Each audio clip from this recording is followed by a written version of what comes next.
Hello, Kick in YouTube, and welcome to session 46 of the Decaying Wilds. We have our usual lovely band of misfits here trying to play a Dungeons and Dragons game. So let's do a little recap. What do you guys remember from the last session? And we'll go from there.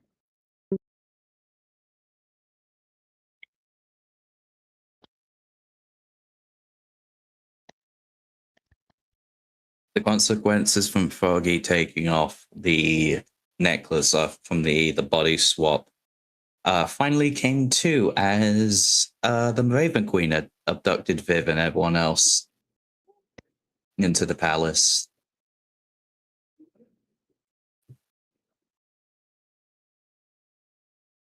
And then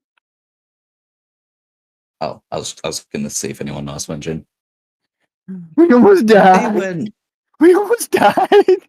Yeah, especially the frog who had a big mouth. You're fine. Walk it off. we're dead. Some people shared some stories about them to try and open up the door after she went to attend alongside Vecna's forces, I believe, or was that just she had something to go and do and it was undisclosed?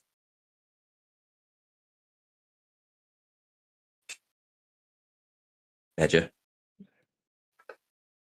She works in mysterious ways. Wouldn't you like to know? Yeah, fair enough. We shared some stories, some people anyway, in the event to try and open up the door that would not budge at all. Only for some mysterious people that only Mondays people would know showed up and opened up the door. Viv did not like one of them one bit.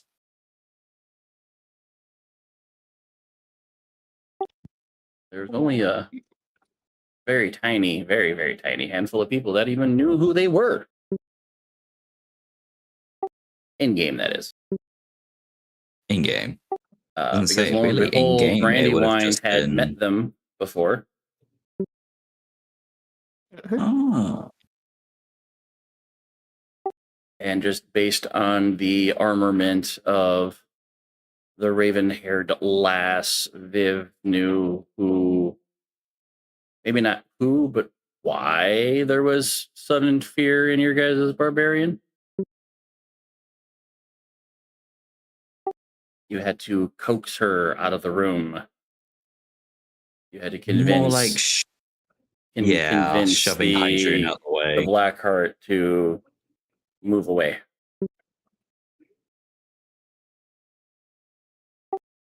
But yeah, somehow, some way, when you guys were trying to get out of the Raven Queen's throne room, you guys were saved by none other than Hydrun Blackheart and Aelita.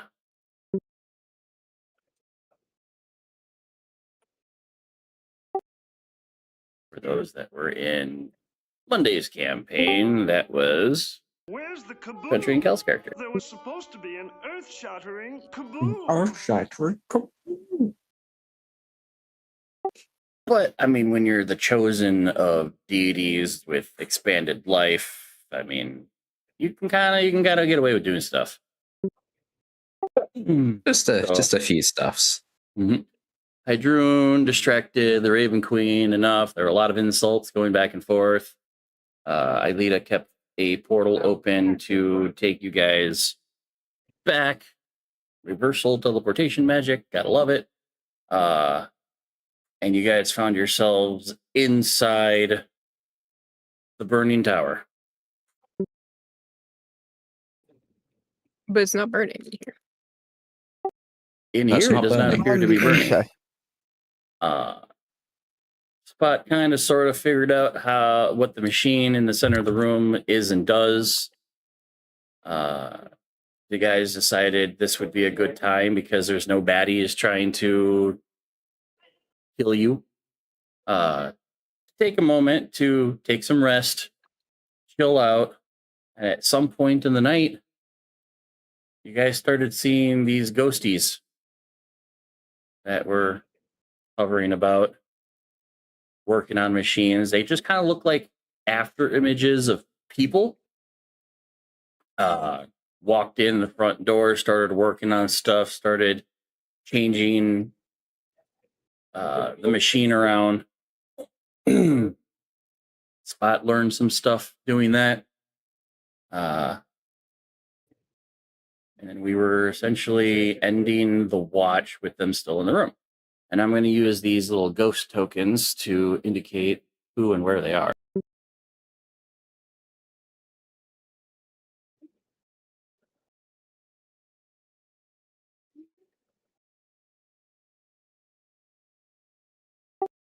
Ghosties. Oh, spooky. And since we were still doing the sleps, what was everybody? I know Spot was staying up until he couldn't take it anymore. I think he ended up passing out by second watch. People were just kind of, I think, taking notes. No. Spot. Pretty sure was like, no, I need to sleep. Yeah, it was like probably halfway through the first watch he was out because I it's remember, been yeah. a day, and it was clear that where the machine was he wasn't going to get anything. So after he finished his notes of everything that could give him, he just passed out. So he has no idea about the ghost whatsoever.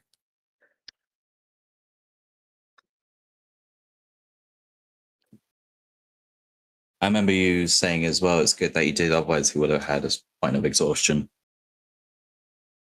Yeah. Oh, Yep. yeah.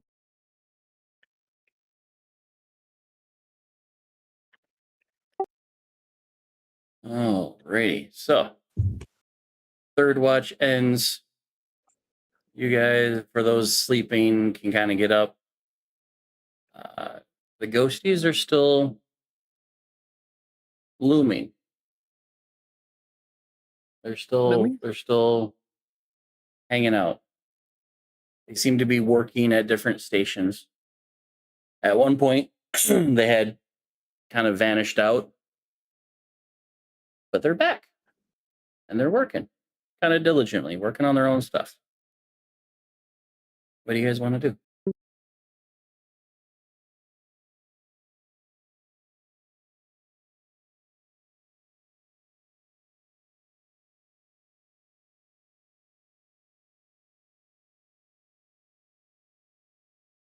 Uh,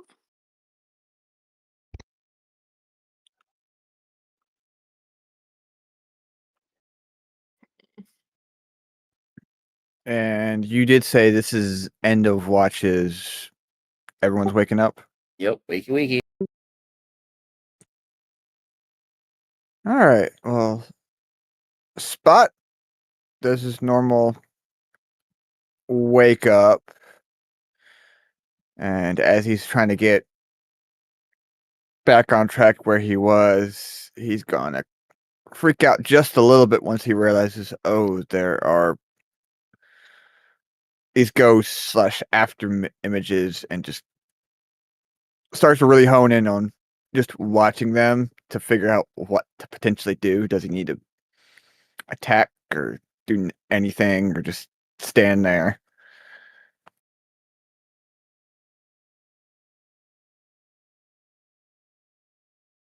mm,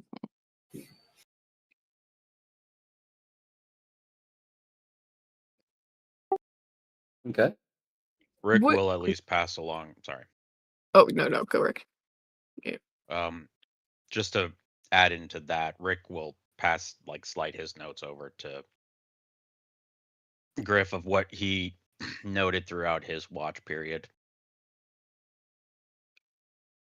Spot will study him. That's about it. Language unknown to Rick. A series of text that after working with the machine seemed to be coordinate information.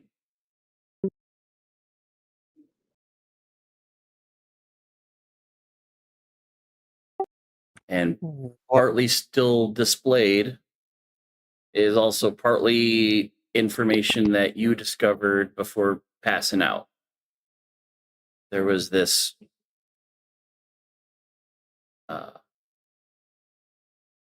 was it 18th? 18th. Plane. Yep. So coordinates like planetary coordinates or spatial coordinates Or or arcane coordinates. If one was okay, going to arcane. create like a teleportation circle, essentially it's the arcane address to where you're going to. At this point, most arcane researchers know where all the different planes are, and there's ways and doors and ways to get to them, whether if they're well known or not well known. So most planes of essentially, this existence can is be. You could find a door or artifact that leads you right to it. so essentially it's Stargate coordinates. And does Spot notice anything unusual about these types of coordinates?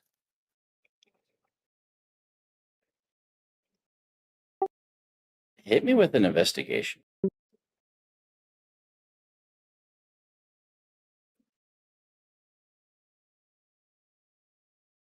$18.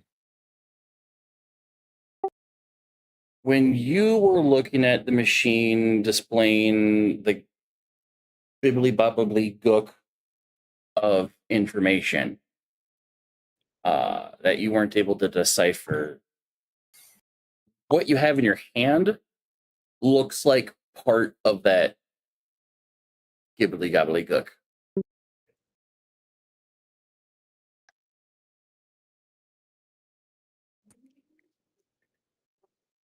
Okay. So he's gotten like a fragment of what he needs, or what someone would need to get there.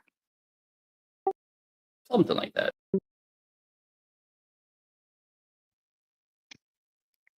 What vibes am I getting off of these spirits that are lingering? Even though they look like ghosts, you're not getting any death vibes. Okay. So it doesn't feel like spirits necessarily? Correct. Hmm. So Am I getting any vibes off of them?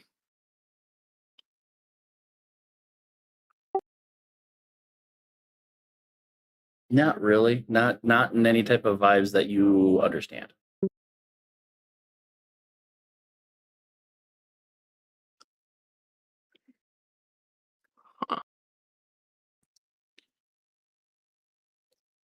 so after kind of figuring out partially what this code is, Spot's gonna kind of go back, review his notes, jotting more notes down for the code, revisiting the machine to kind of see if he can't get a little bit more out.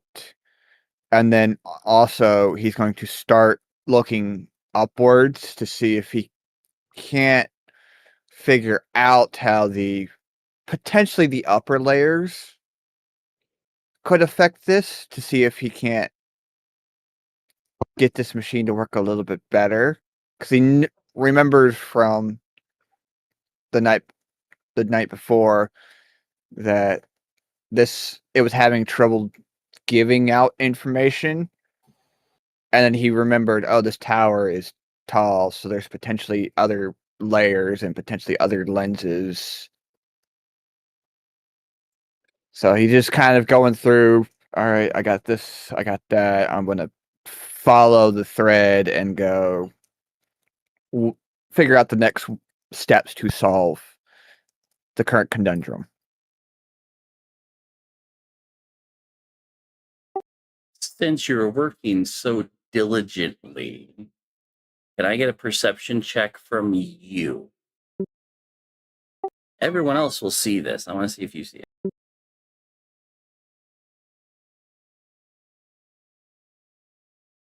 That's the same as my passive.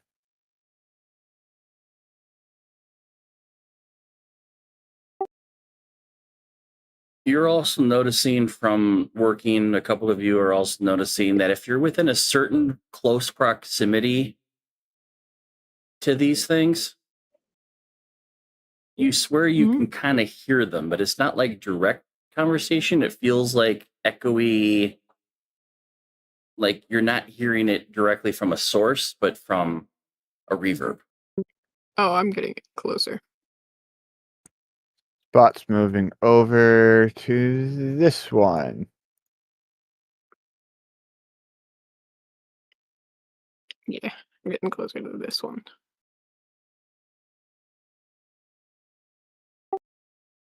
One of the workstations is working with different, almost like glasses lenses, but they're more circular, trying to hone in certain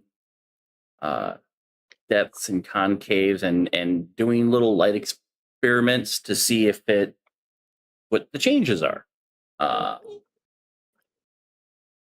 can see by paperwork and the notes and the mumblings that if he can get certain dimensions to work with light, that maybe making a bigger scaled lens could give different results to the machine.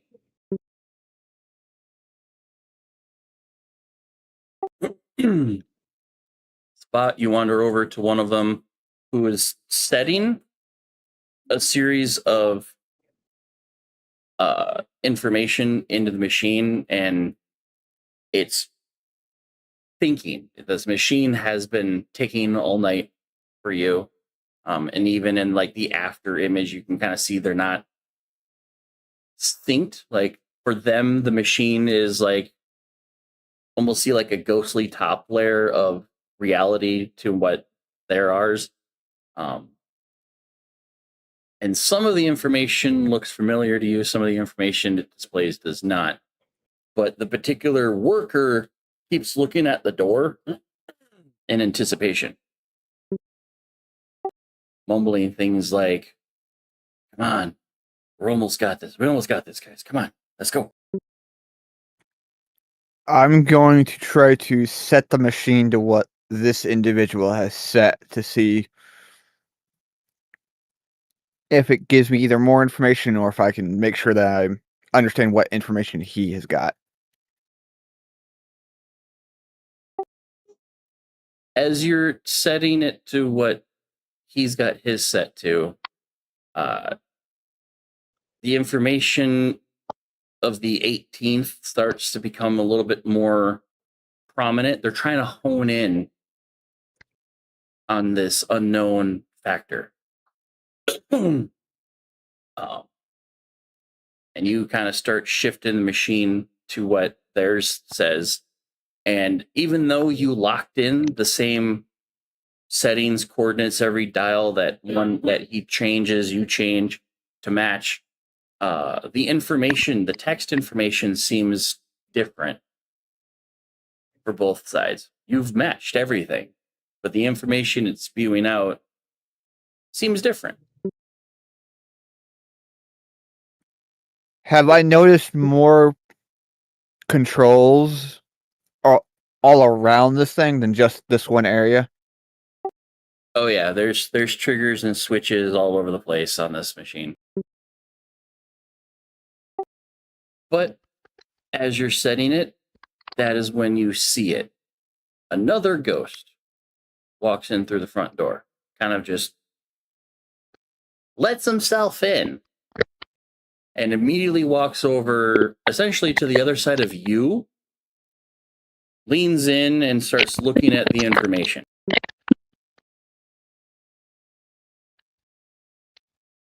I'm immediately following him just to like, all Oh right, no, you're cool. in the spot you need to be, I think.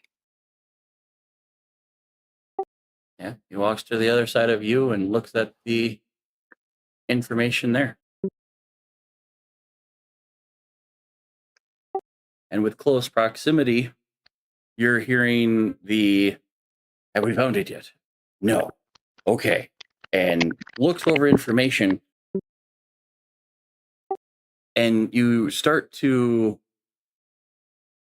hear they're still alive. Good to know.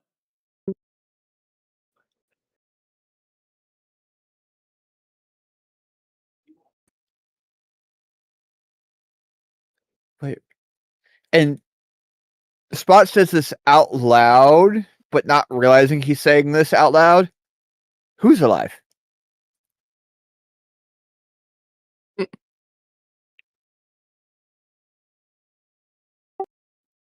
new ghost that comes in steps back and flips around to the other table and pulls out this massive, like, grimoire like book.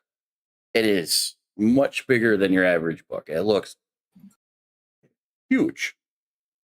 Two hands flips it open and starts scattering through blueprints and setups and just text and text and text until finally he comes to a page that has a series of names and information. Some of the text is easily readable for you, some of the text is not.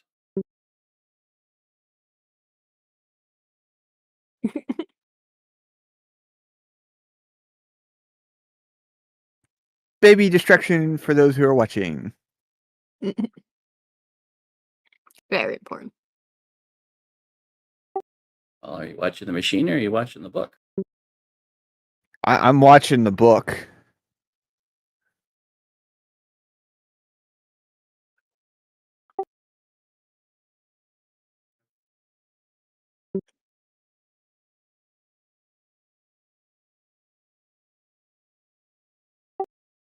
As you are reading the text, you know this handwriting.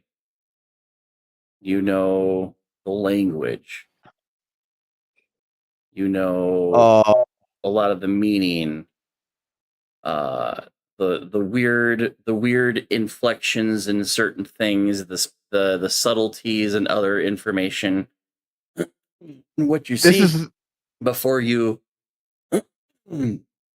are several pages that he's flipping between of a particular wizard looking for friends.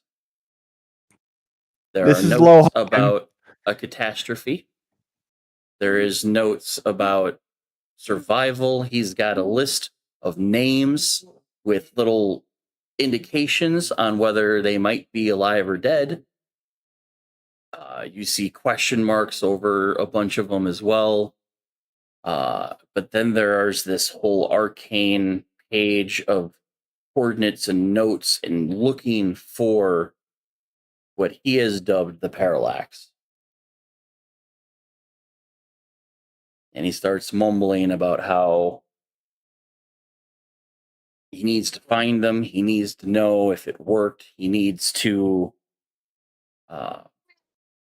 Part of this tower was constructed solely for seeking out things in the in the cosmos, not necessarily space, but the arcane beyond. Okay. So what Spot's gathering is with all his information that he kind of knows about Loheim plus this region, he's thinking it's probably something that happened roughly before the catastrophe, if not a short time afterwards.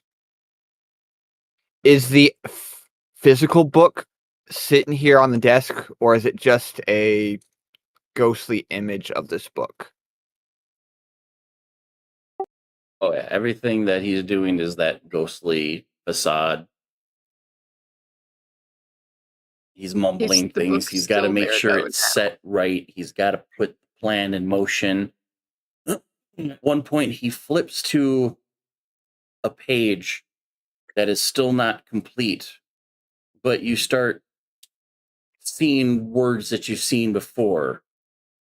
Nova Resonance, Nova Grid, and a series of creatures he's got listed.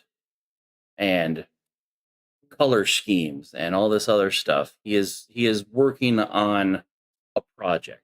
This is not a young Loheim in any sense. This isn't aged or weathered. He's got a beard. His hair is whiter.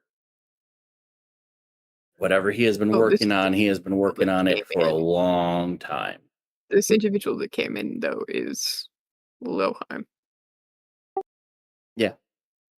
In the same ghostly Okay. after image that all the other ones are.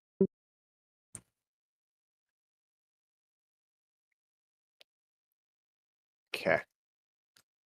So, because this is I'm guessing a very big grimoire. Does it look like the physical book is still in this location? Absolutely not. Dang it. Pulls out book, flips it to the conversation portion of it, and just kind of asking, where did you last leave this grimoire that I currently see? He's asking Loheim.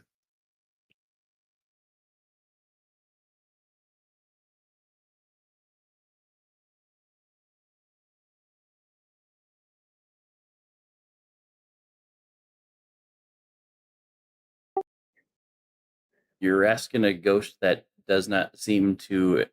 No. I'm not No, he's asking the asking ghost. his I'm journal. asking Loheim through my journal.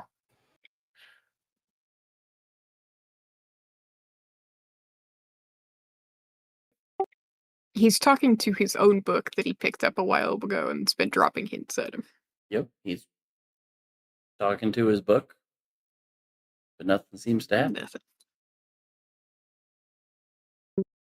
He just mumbles like it can't ever be easy. Keth will probably hear in his head something along the lines of, "It never fucking is with Loheim." Yeah.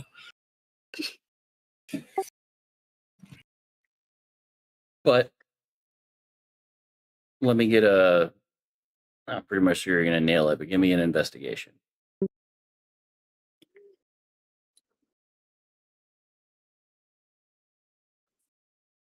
That was so close to a nat 20.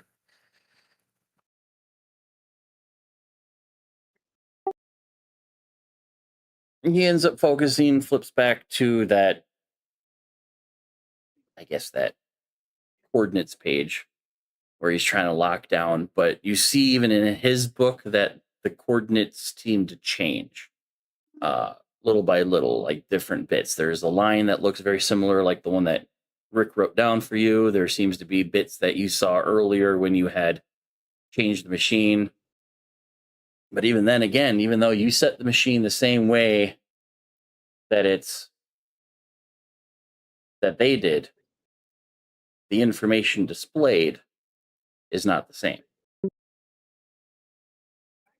It's almost as if the location that they're trying to get a hold of isn't fixed, so it's hard to pinpoint. Is that what Spot's kind of gathering? Yeah. I mean, physically, based on the notes, it's where it needs to be. But there's still something off about it that they're trying to track.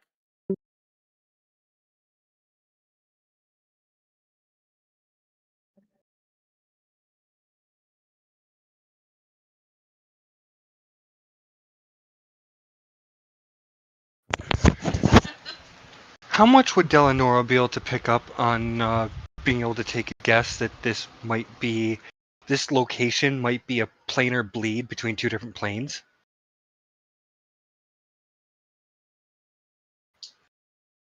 What's your intelligence?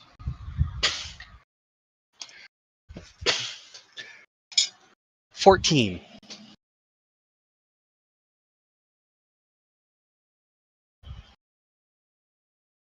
Investigation. Investigation. Okay.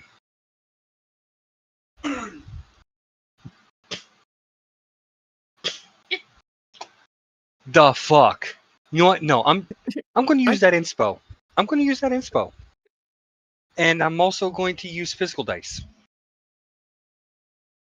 Using an inspo on an Physical dice FTW. I mean, it can't get worse than a 17. 1. Nice.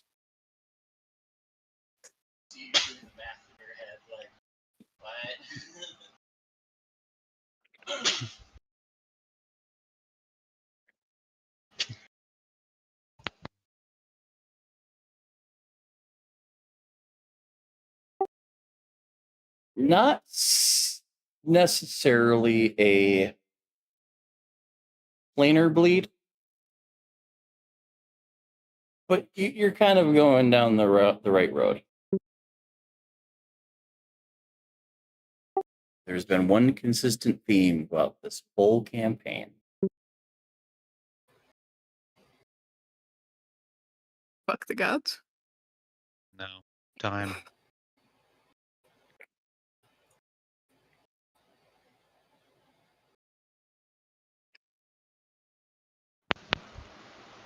We're overlapping overlapping timelines, time frames.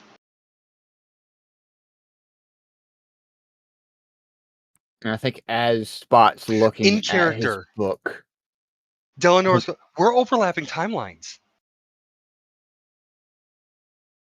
and I think as Spot's looking in his, probably coming to a similar conclusion. Oh no, Delanor Hmm. doesn't say that quietly. She says it out loud, Oh, loud yeah, enough yeah. for the whole room to hear. Yeah. At this point, Vida and Seth are going to look up like, what the fuck are you on about?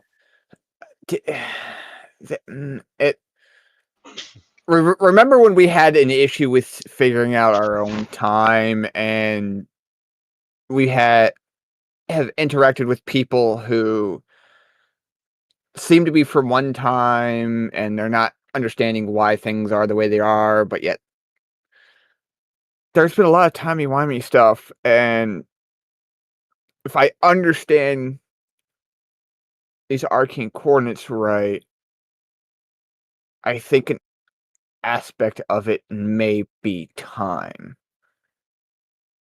Well, I mean, Like that it's one of surely the explain digits. the tower that keeps turning on fire. And it explains the after images that we're seeing. After what now? It's Oh, those. Yes. Is there any paper around or writing implements that are in real life here? There's some blank journals But and then we'll have whatnot on the paper. shelves that you can find. Okay. Because Andrana's realizing she learned the thing and has not been able to communicate that thing to the party yet. Because we went from Pyroth fucking up to body swap to fighting things to the Raven Queen and now here. So she's gonna jot down what the plants told her, which I believe was something along the lines of darkness feeds song, and then something about the city and a cage and releasing the sun, bringing back the sun, or something like that. I believe was the other thing the plant said to her. Yep. Just scribble, get all of that jotted down, tear out the page, and go over and be like, wait, I forgot a thing. Oh, we haven't had time, and slaps the paper in front of Spot. Oh, yeah. Oh, so you'd learn things. Okay. No, something's wrong with the city. Something's taking their memories. Because the druid didn't give me this information, but apparently the plants don't lose their memories or something. I don't know how it fucking works. So I talked to plants for like a day. This is what I got. Okay. There's probably a I just- magical explanation, but that explains why the innkeeper and the librarian got us. And yeah. Oh, that's right. You weren't here with the librarian because you were apparently talking to plants. The Yeah. librarian forgot about us, Mhm. but yet retained just enough to be frantic in search. Oh, I left a lot of books out when I left there. The one day, Yeah. like I kind of just got So up and left. But yeah, but that's interesting. Even though something's messing with their minds to lose memory, oh yeah, if physically things were still present, it may trigger some kind of yeah. deja vu. The plant lady was aware, So, but she was only aware because her plants told her. yeah. And she'll just go back to sitting there trying to overhear whatever mumbles come from this ghost. Or whatever it is. Can Andrada? Hmm. You said I'm not understanding the energy in front of like these things are giving weird energy, right? Yes. She's gonna try not to fully stick her hand and try and touch, but like with a finger, see if she can touch like a section of clothing that they're wearing or something that's loose. Could you give me a D100? Oh no. Hmm. Sure.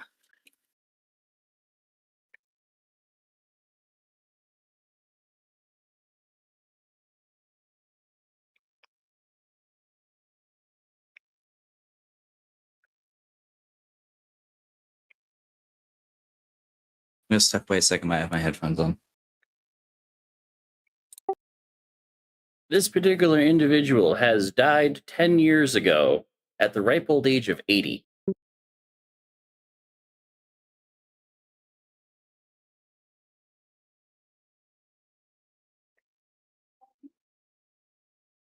Hmm.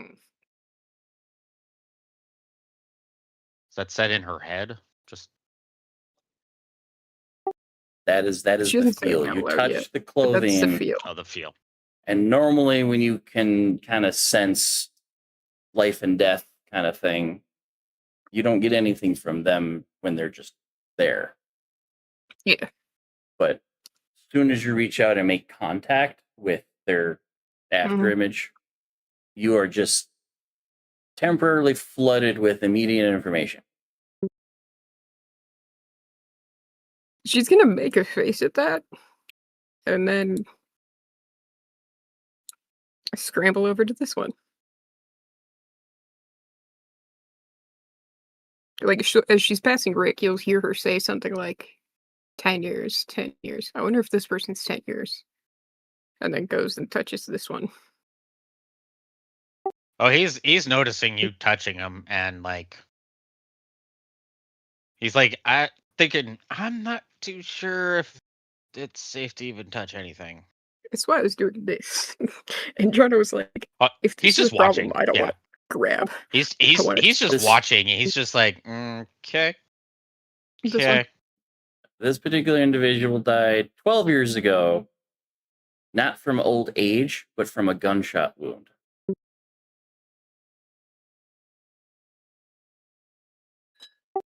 Not self-inflicted. Mm. Oh, that's rough, buddy. Yeah, it's a shitty bingo. And she'll say that out loud and just be like, ouch. But the year isn't different. I'm basically Tim. If I'm just moving to interact with all of them. Sons, she's saving putting a finger on Loheim last. So it's just yeah. The one that your token is next to is slightly older. Another died like 12 to 15 years ago from old age of a heart attack. Okay.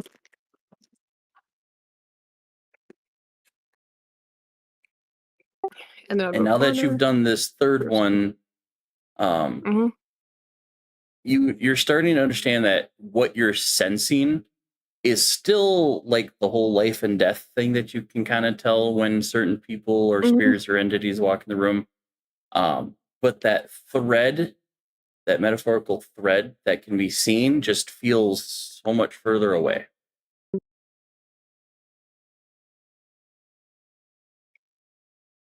Feels further away.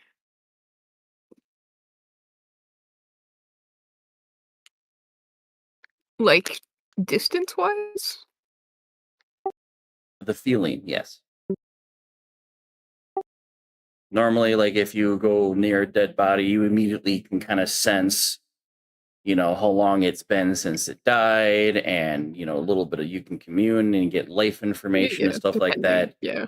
But the information isn't directly in front of you. This information seems to be way over there. You can still get to it, but it requires you to have more of a, reach out and touch me kind of So this pull. isn't where they died, but their life force is replaying things here. Right? Is that what I'm getting? Yes.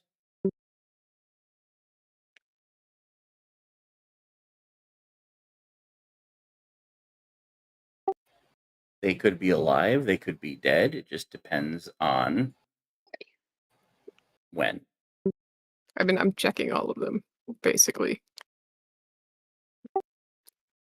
Essentially, all the ones that you go near, at least with these bottom four, Yeah. they're no longer alive in the real world. They've all died at various means, various. This poor sap was drowning. Okay. About like 8 to 10 years ago. Okay. But it still feels like it's not here, though, which means these are not necessarily their actual spirits. They didn't die here. Like, that's what Andron is saying that out loud. It's like, they didn't die here. It's they like are you're here. seeing an item that looks as real today. You can see it. It reflects light, but as soon and- as you touch it, you realize it's a hologram. Yeah, It's and not actually there. As you're mumbling what Oh, you're no, I got that. figuring out, Spot's also kind of mumbling, like the note that everything he's seeing and he's learning and he's picking up what you're getting, and he's like, it's almost like this place is out of projection. sync. It's a projection. It's out of time. They're here in whatever time they were here. Mm-hmm. But they didn't die here. Meaning these aren't necessarily ghosts, but like it's just like astral projection or something. It's Almost like maybe instructions, potentially. what's up to me?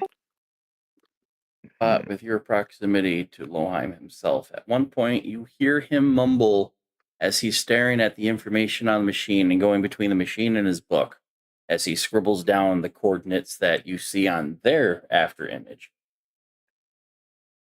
Maybe in the next 50 to 100 years, he'll be ready.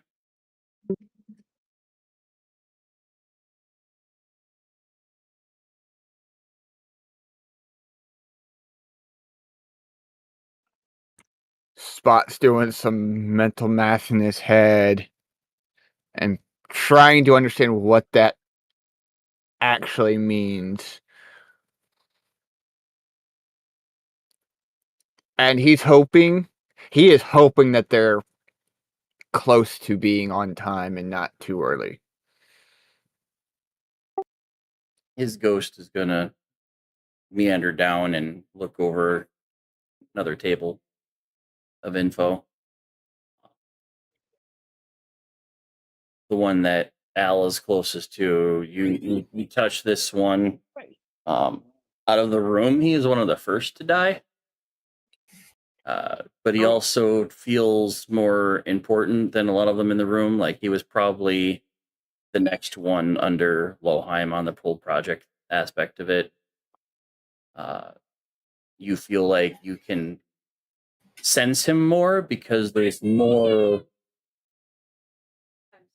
Memory here. More memory, That's more been more time. listed. There's more you can pull from. Okay. I'm definitely trying that.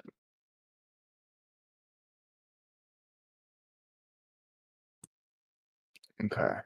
So it was clear that here Loheim was trying to find his friends, a place where he was doing his research.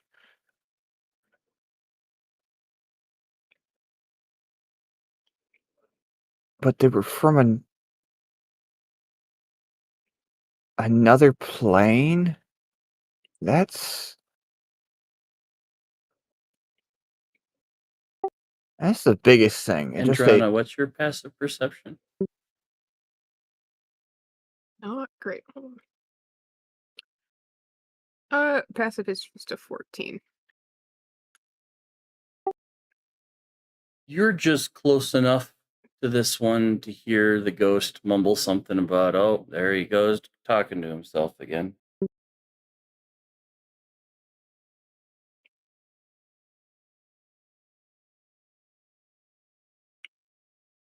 Wait. Spot doesn't stay too long by himself. Once he kind of finishes enough of his train of thought, he's on the hills of Loheim because that's like the biggest source of information in this room right now. There he goes talking to himself again. Was he talking about Loha?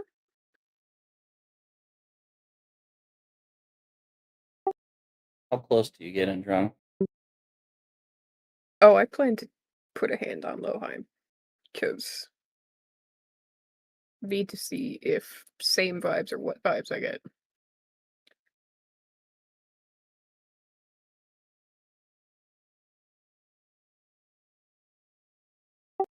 So, like, Yeah, nice and yeah. close. Because Griff's tracking down stuff about the machine, and Drana is tracking down, like... Then the three of us need to go have a conversation. Okay. Guess where we're going? Oh boy. To the van. To the van. Knock, knock, motherfucker. Forgot about My that. bones went ka-chunk. Okay. So Hi. for those watching the stream, we are in a separate private channel that only me and the server owner can see, so we can have a little side conversation because you can only hear what they say when in certain proximity. Yeah. You know, Loheim goes, he's looking over a series of ghostly notes on this table. And he's just leaning over the desk. It's not the right time. It's not the right time. It'll never be enough time. You need to be able. And this is where he's like looking off ahead of him. It won't be the time now. And I don't know if I'll be here when it comes to the right time. But you have to be ready. The coordinates should lock. And when they do, you'll know it's ready. You can't do it beforehand. I still have to set up. I still have locations to find and creatures to find. I need to find things that resonate, that can be pulled from. And there's one here. Why do you think I built the tower here? Who is he talking to? That is a question, but I think I know what he's talking about. Androna says that out loud. Spot's It's just like- response is what I just said. I think I know what he's talking about. Oh, yeah, As he's what? holding one of the crystals like in his pocket. Who though? That. Yeah, that's the interesting thing.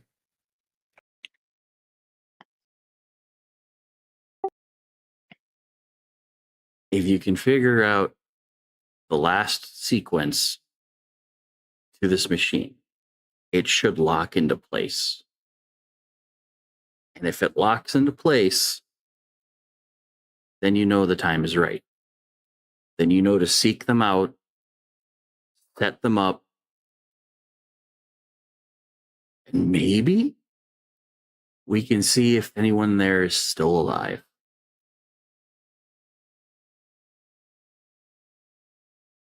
It's not going to be easy, but I need you. I need you to do this.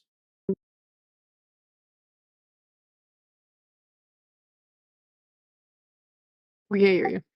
Ah. You have to be where I cannot. You have to be regular. And considering that he's kind of like saying this and not looking at anything in particular, as if he knows something, Huh? he seems to be talking to you. Or But he's not hoping that responding to what we say. No. Yeah, He's talking with the hopes and knowledge that at some point, someone like due to all us. this fuckery, Yeah. we're gonna be able to hear him somehow. Yeah. So, it may not be us as individuals directly, but someone like Which is us. the last part of the machine. he flips his book back open and starts like slowly flipping through page after page a little How bit, slow? enough to where if you looked very specifically at what was on the page, you might be able to remember what's on the pages. So I leave that to Spot's Lily. looking at the book. Yeah. I'm watching Blowheim because he's talking to no one, but it's like he's talking to us.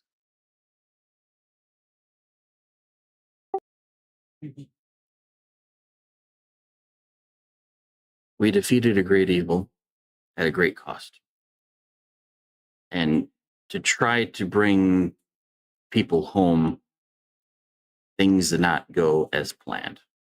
As he continues flipping through his book.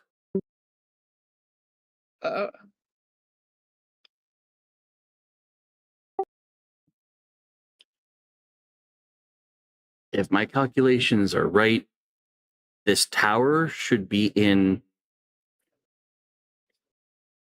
a gridlock. Cage. Uh, He says gridlock, and Andronico's the cage? he Planes kept talking about the cage. changes languages. He goes to Elvish for a little bit because he's Elven. And says, Comprehend languages. oh, okay. He switches to Elven and comes up with a word that basically translates to you as time bubble.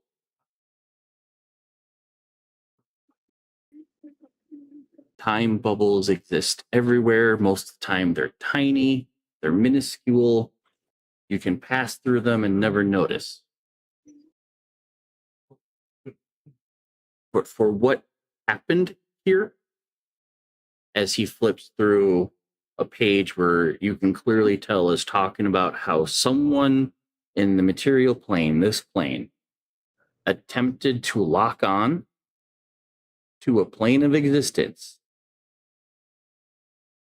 caused a backfire.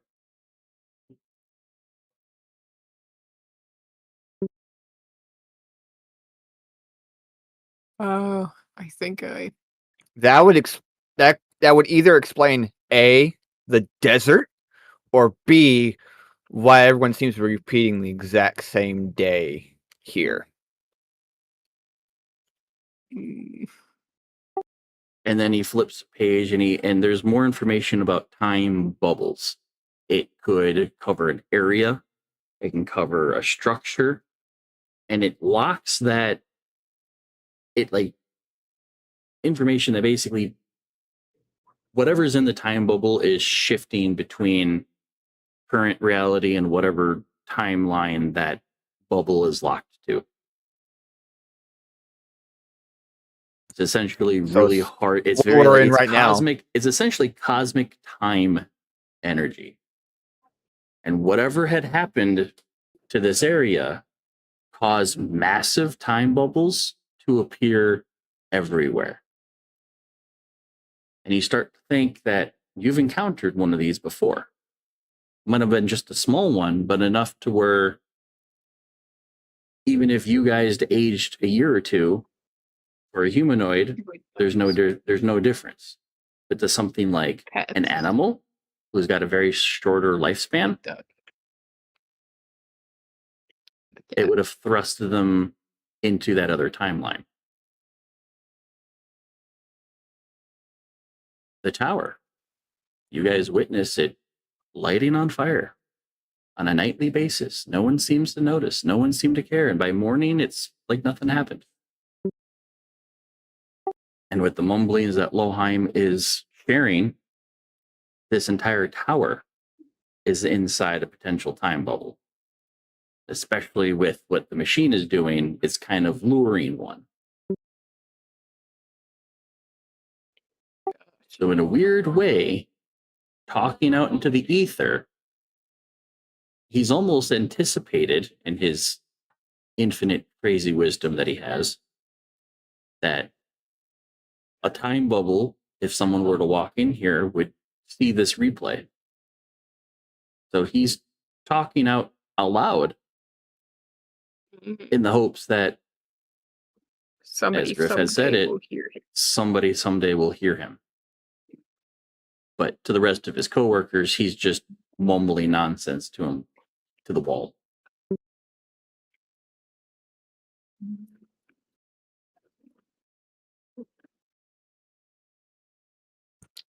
We stumbled on a really big problem.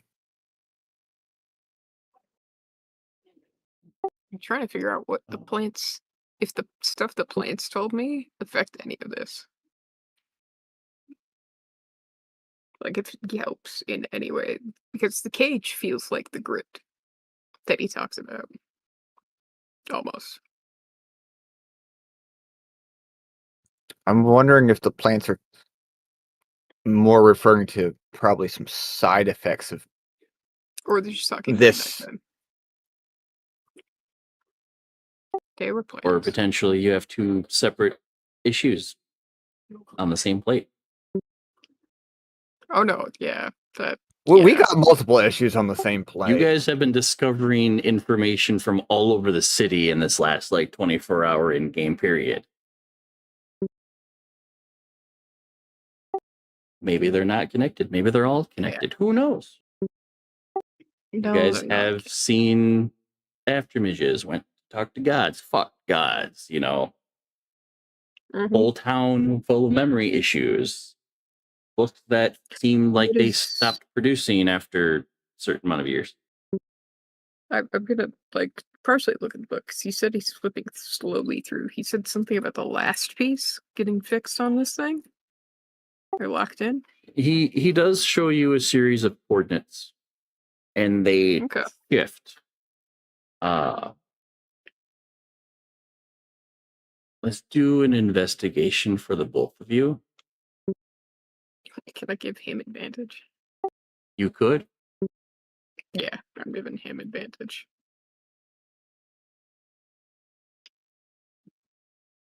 Oh, yeah. The increments, he's recording certain sets of numbers on the same time every month. Same day, same time in his journal. And you start seeing that they're increasing or changing in the same increment. With someone of your fairly high intelligence, between the information that you got on the real machine on today's thing, you can maybe do some reverse math here.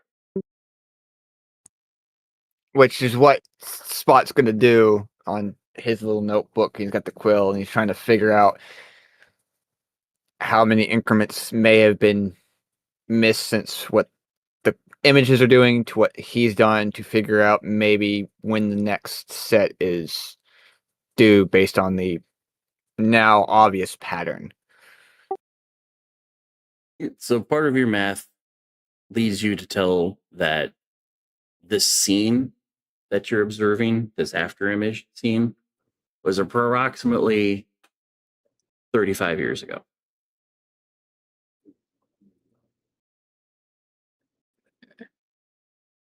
So it's going to take you some time to go through the math to get exact coordinates, but you can spend some time to do it.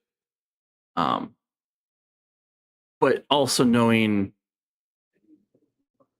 information that was given to the party from Kythos, he looks way much older than as 35 years passed.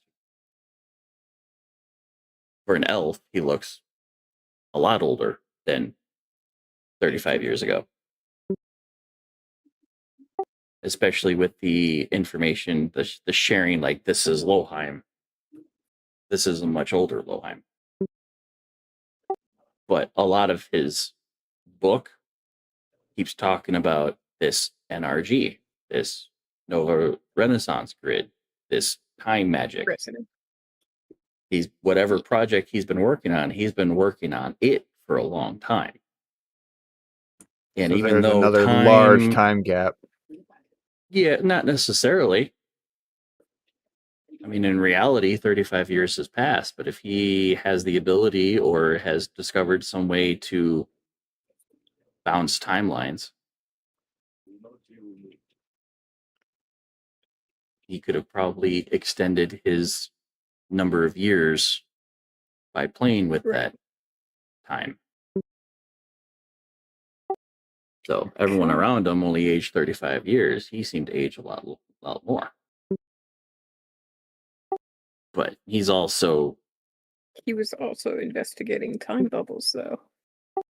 exactly. And while one bubble is only a little Who's bit, to say what effect had on him? find numerous time bubbles, you can end up prematurely aging a lot.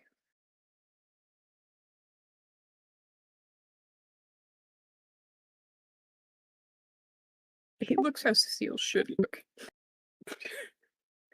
Age-wise for an elf. Age-wise for an elf, he should look how he probably should have looked back in the Parallax, considering how old he was then, and how many years he had under his belt and whatnot. But he just looks more older and weathered, even though his staff does not. Yeah, which leaves one of the many questions in Spot's mind is Loheim dead, or where is Loheim? That's why I wanted to touch Lohan. I wanted to touch this specter and see if You I want could. to touch the specter. Mm-hmm. That was one of the few things where I'm like, I want to do this. He's last. I got the hang of it with the rest of them. And if I pass out, that's fine. Oh yeah, Thankfully, you were gonna go to CP time by doing this. You were gonna go to Okay. a hefty CP time. She doesn't But the understand because information I that you know it's learn bad is going to be for you and you alone. So I'm going to kick Griff back up to the top, and Bye, Griff. we'll reconvene here in a few minutes. Don't worry if she remembers it when she wakes up. Hi. Hello there. So you reach out and touch I the notice? specter, Mhm. and holy overload, Batman! You get information pulled from essentially an infinite amount of timelines. There's not one solid answer. There's not one solid piece of information that your ability can give you. You basically get a multitude of information that hits you at the exact same time, which causes you to completely fall unconscious. Neat. You do not get information that would conclude a death. Oh yeah.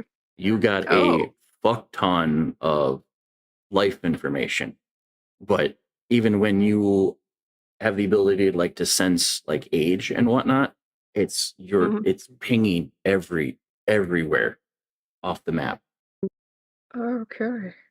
which kind of lacks the previous hypothesis that Griff just had into concrete, that he is playing with time magic, figuring out how to harness it, fix it. Any what? Like any key information, does that stick with me? Any Like, key is there a chance information? he knows what's key? Like key points. Like does he have anything regarding the whole, hey, these fucking gods took over, or anything like that?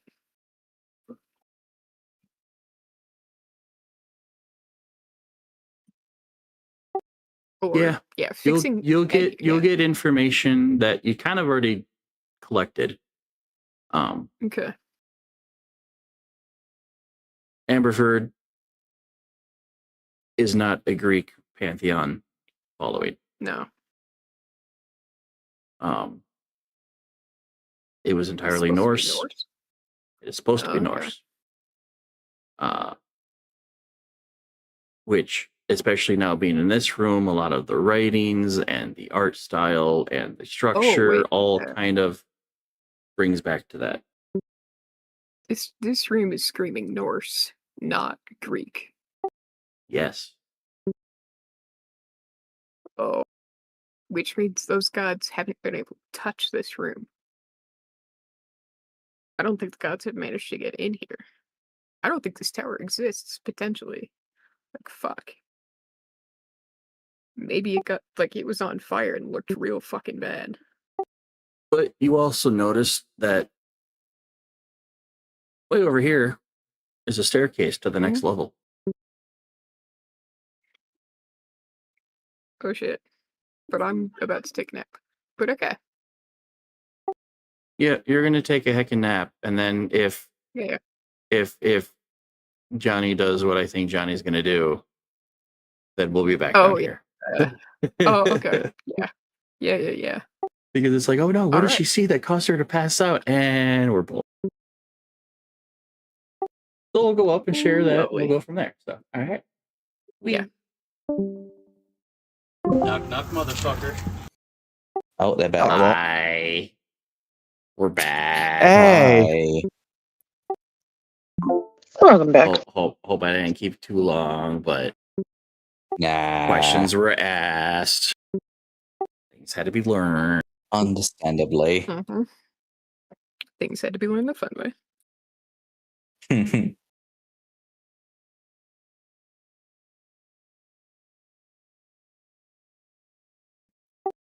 So yeah, well, Spot and Andrana are over there talking or listening to Specker Lokheim.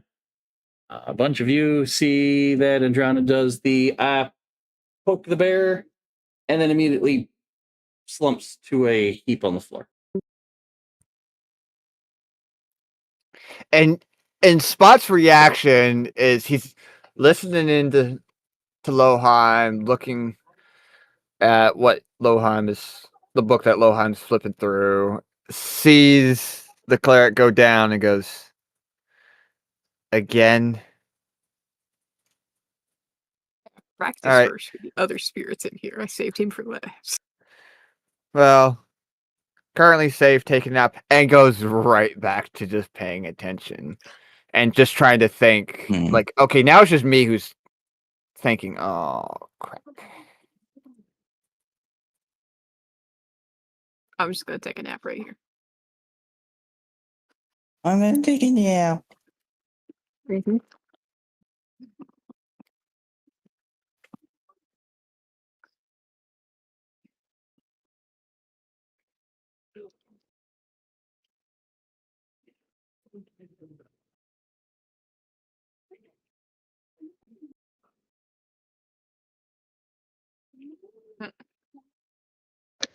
She's on the ground?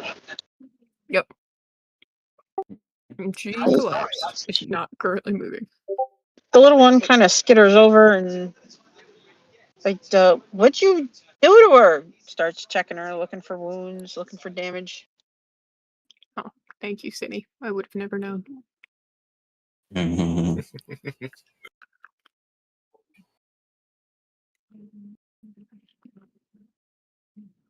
We do love Cinny.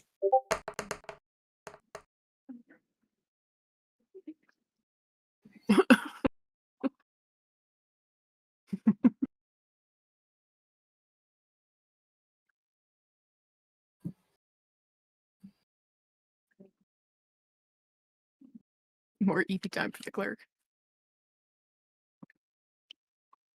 Us spellcasters need our EP time a lot. Excellent.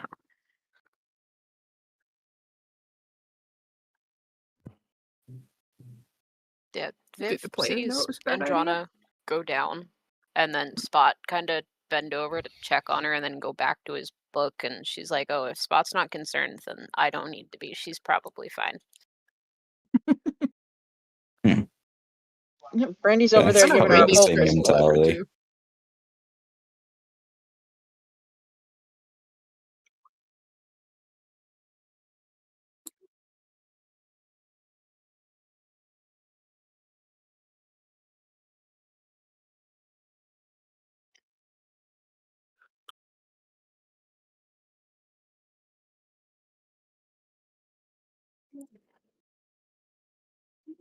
She's not hurt as far as you can tell.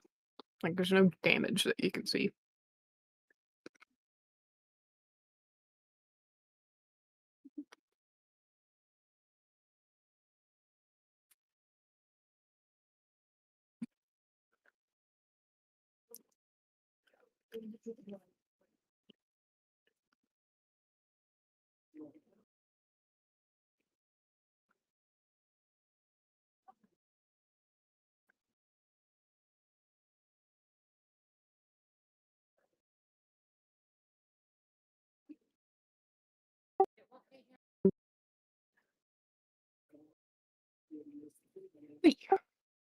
Sufficient for you?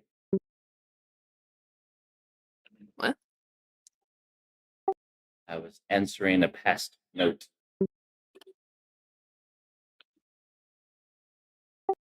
Elbridge eats honey ham pork stick.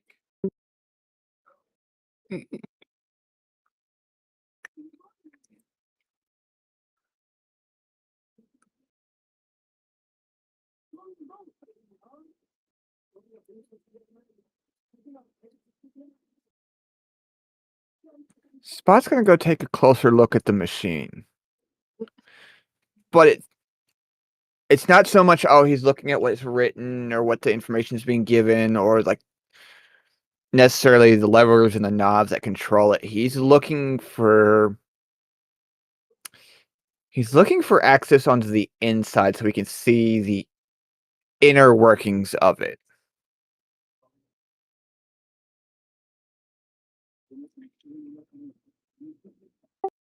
Okay. Hint, hint, nudge, nudge.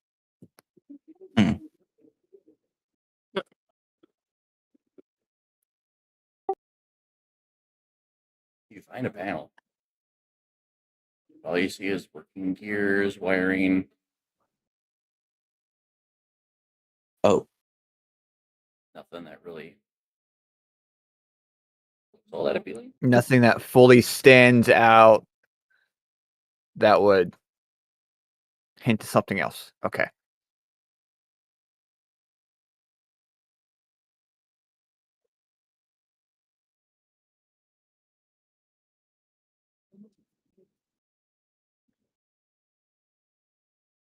I'm gonna go investigate the rest of the tower.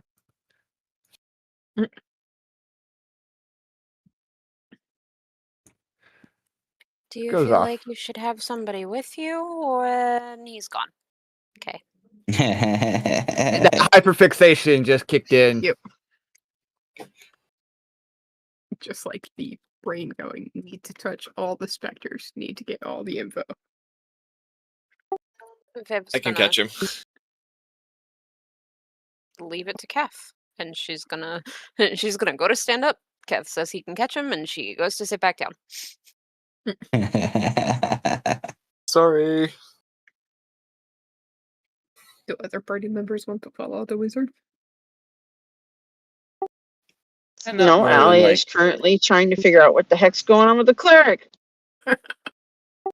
and not too long after Androna goes down, do these images seem to kind of fade. They eventually all leave like they've finished shift.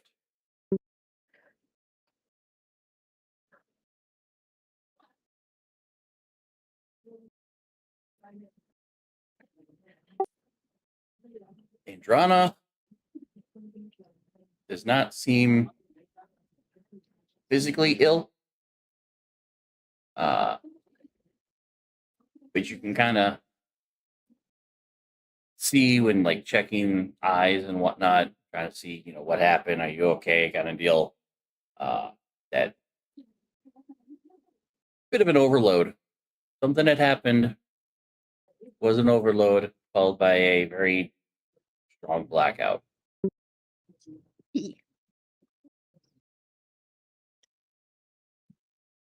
Other than maybe Also, a bump as she would have gotten from falling, probably just fine.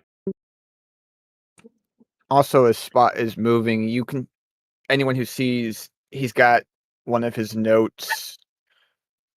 Yeah, one of his journals in his hands, and his quill is sitting there just doing math.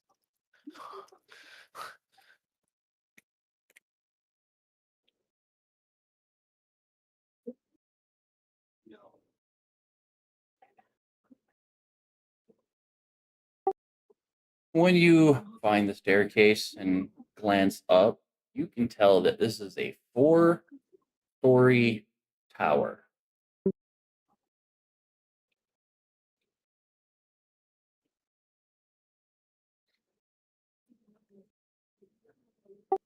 But you got a monk on your heels. Does it have a downstairs as well? It does not. Okay.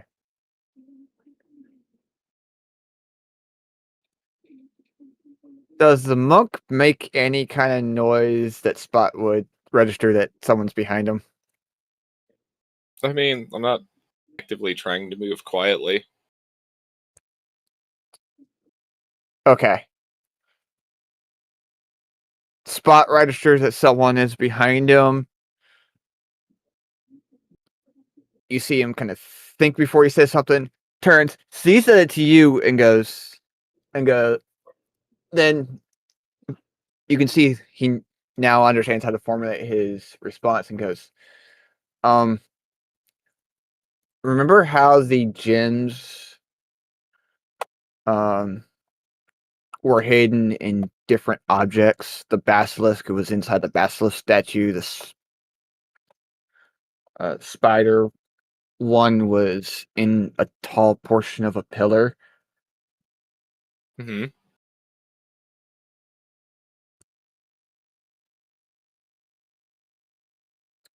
I don't think these things are going to be easily, readily out in the open available or just hidden in like a normal chest type of thing. They're going to be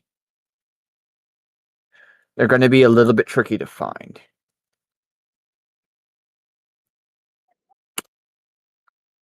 That makes sense to me. Still shouldn't travel alone.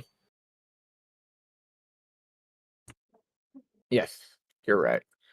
I'm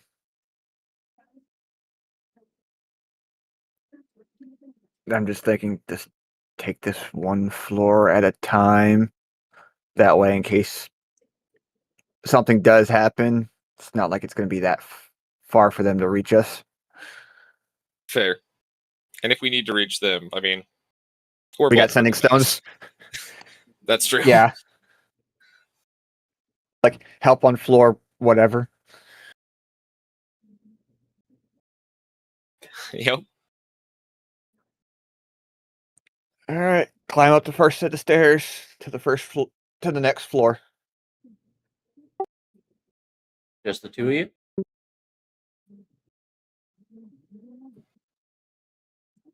I guess so.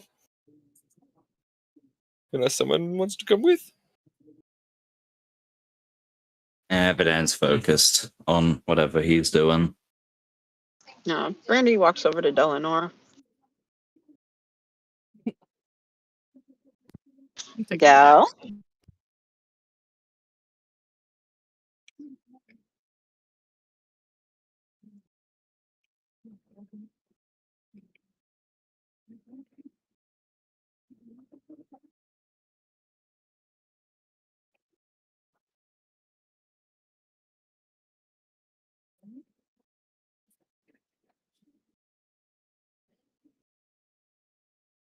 Oh, Delanor?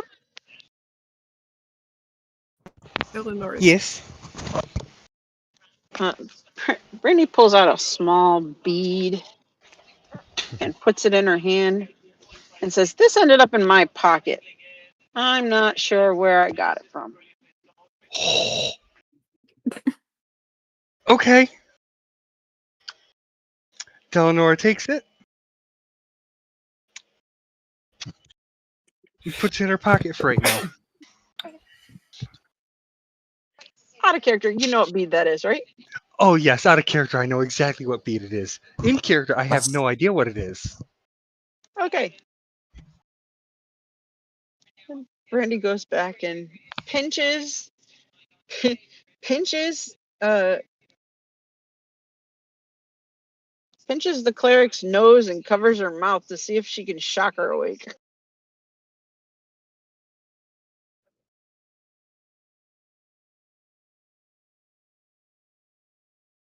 Nope, didn't work.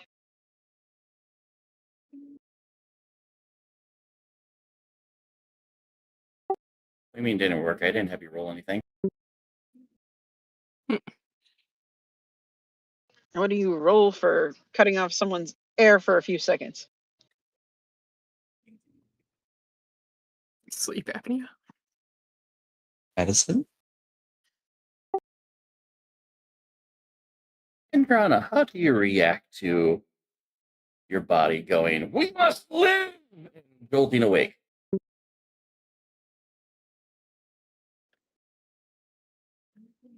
Oh, hold on. The trick works, closing mouth, pinchy nose, causing the body kind of go into fight or flight, and you just suddenly bolt up to gasping for air. Bolts up, has dagger in hand, and then realizes it's Brandy. You okay?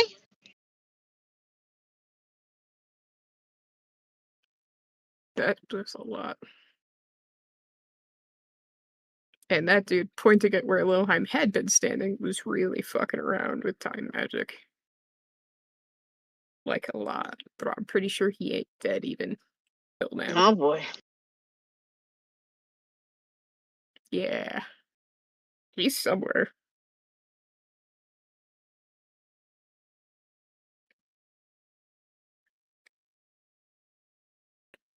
They should just go to sit there with that and be like, where did, like, pointing at where Spot was. He ran that way. Okay. It's just like, she's just like, I don't understand this thing. All I know is he was playing with magic that you really shouldn't play with. No, isn't that like it with all magic? You play with stuff you shouldn't, and then what works works, and what doesn't goes boom.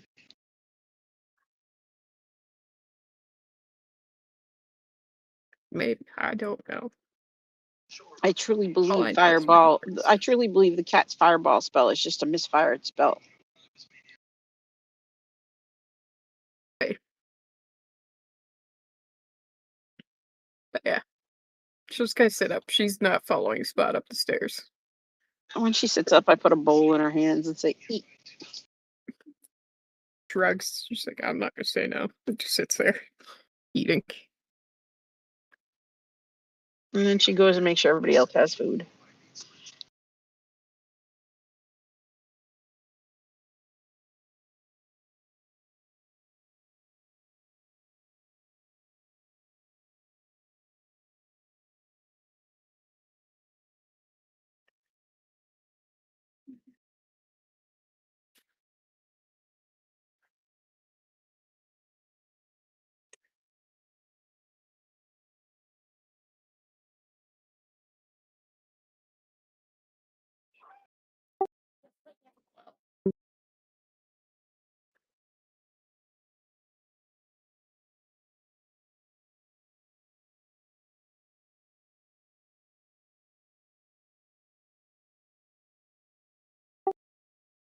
Spot and Kath make it up to the next floor.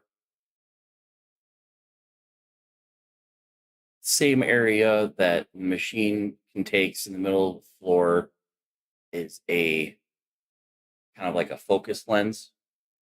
Beam is coming straight down into the center circular that carries the beam through.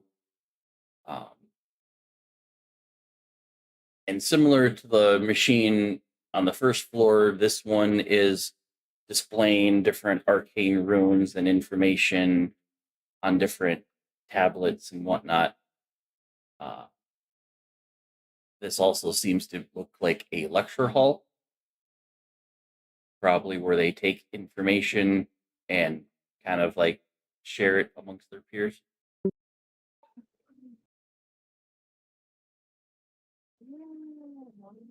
Oh, I bet you're right at home here, aren't you? A little bit. But Spot is going to take a minute to do a look to make sure that there's nothing too obvious out of the ordinary, nothing that looks like it might be too suspicious before he goes and he approaches the center mechanism to see, all right, what can he kind of do to adjust, or if he should even adjust this. But it's always that initial, all right, inspect the room and then go for the target.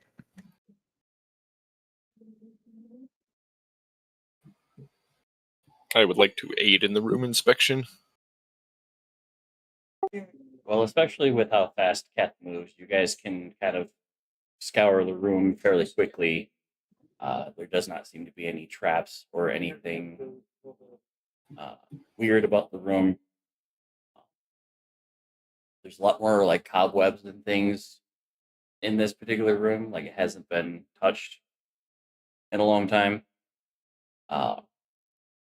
But Spot, as you go and approach the machine, as you're kind of looking it over, seeing the different displays and whatnot, one of the bits of information seems to coincide with some of the text that you were given by Rick.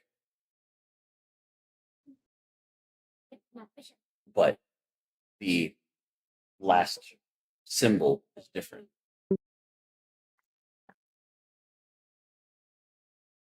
All right, so gonna go up to that portion of the device and start adjusting it to the latest one.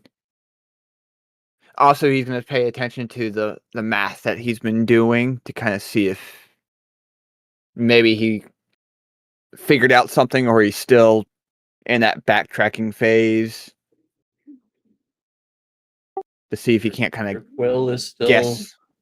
calculating for you while you're sitting there. Yeah. So if it hasn't gotten up to where I'm at, I put in where I'm at and just try to pay attention to see if I need to do any adjustments from that moment. Go and make an adjustment on this part of the machine to match the information that you have on you. Mhm. Some of the machine stops moving. There went from a large structure that kind of moved in a circle to one of those rings ceasing.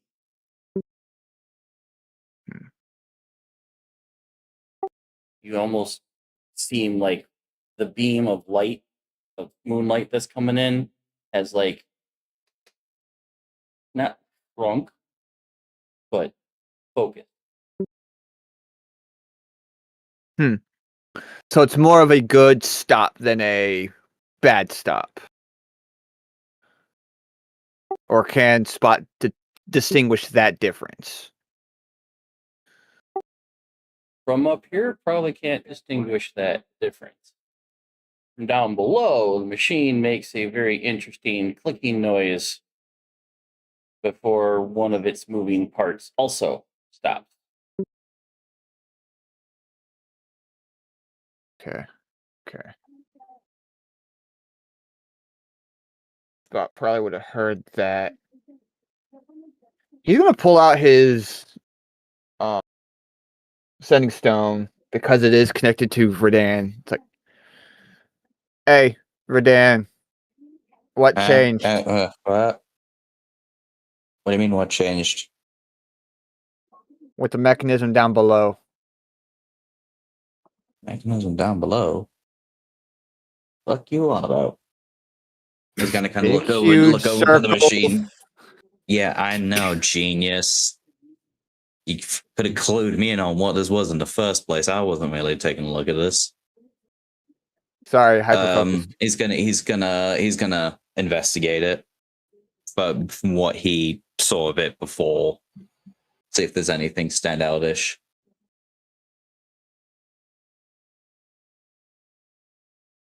Would you like investigation or perception? Investigation. Investigation, Since okay. surprisingly enough, the artificer was in blacksmith mode and not paying attention to the big old machine in the middle of the room.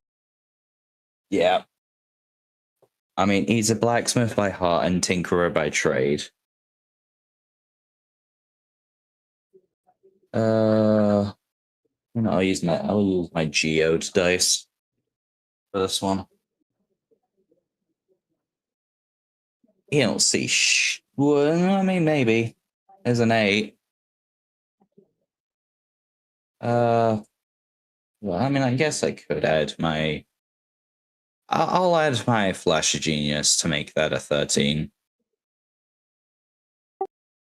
One of the outer ring mechanisms that had been spinning all night is no longer spinning. He's going to relay that back to Spot.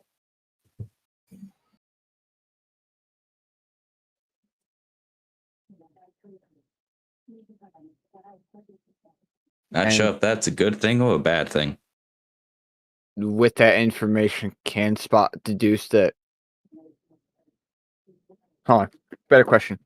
Does Spot have enough information to know what the machine should look at in its final state when it has all the information?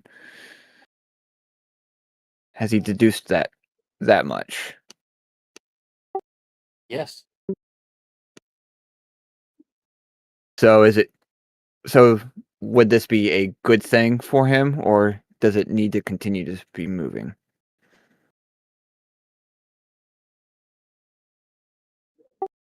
It's a good thing. Okay. You got information handed to you, but never asked where it came from.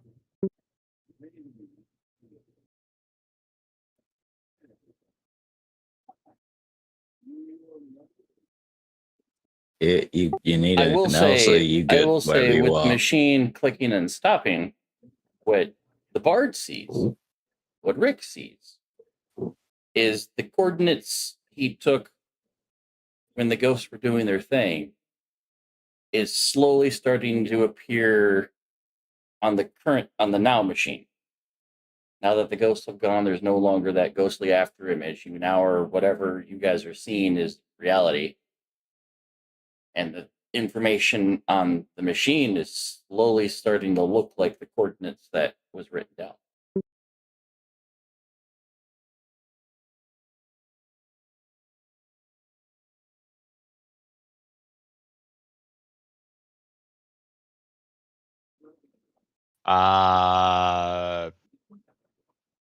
Rick kindly gestures for the sending stone to explain that to Spot. He's gonna huck it to you. And yeah. Perfect. I You think that can't, means we're on the right because- track. Alright. Spot's gonna do a little bit more looking on this And then once he feels content that it's like, all right, this step seems to have been accomplished, he'll then turn to Cass and be like, well, I think we need to go up a floor. All right. I think we kind of need to sit here and focus each level until we get to the desired result. Makes sense to me. You two start heading up the stairs. I got a perception check from the two of you.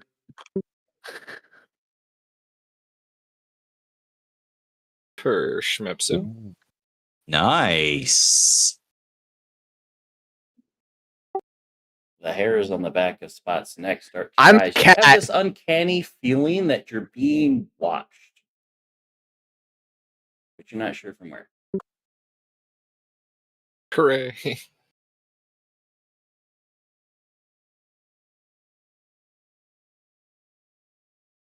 And especially for Tabaxi, the feeling feels predatory.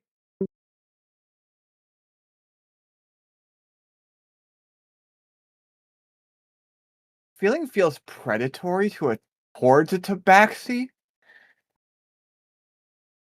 Oh God.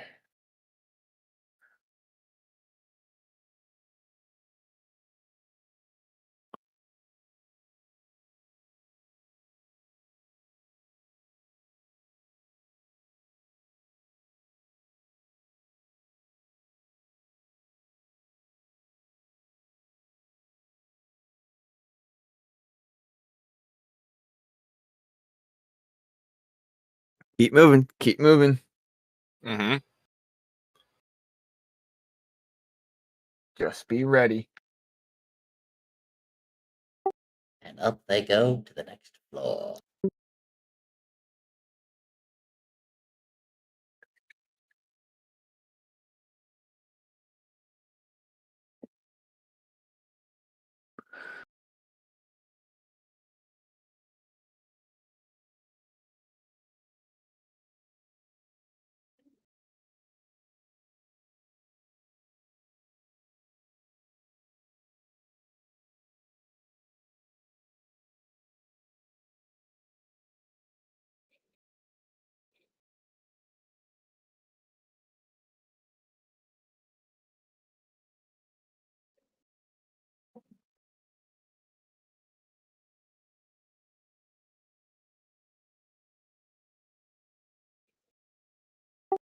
Oh, you guys. Alrighty. You guys ascend the stairs. Do, do, do, do, do, do, do, do.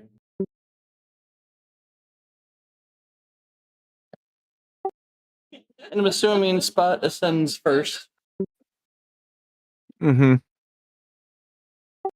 You make it to the tops of the stairs to a smaller room, much smaller room than the last one. But as you're getting to the top of the stairs, you get hit with this. I don't know how to answer this or describe this feeling. But then notice that the monk behind you is no longer behind you.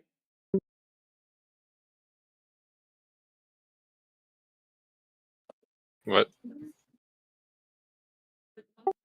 Meanwhile, Oh, Where did I go? the monk hits the top Mhm. of the stairs, and you find yourself in a nice room, like this nice study, smaller than the other rooms have been. Oh God. But you swore there was a tabaxi in front of you that's no longer there. Oh no.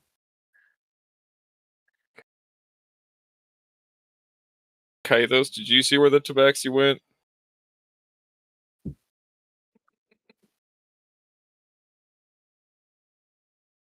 No. It was just here, and then how?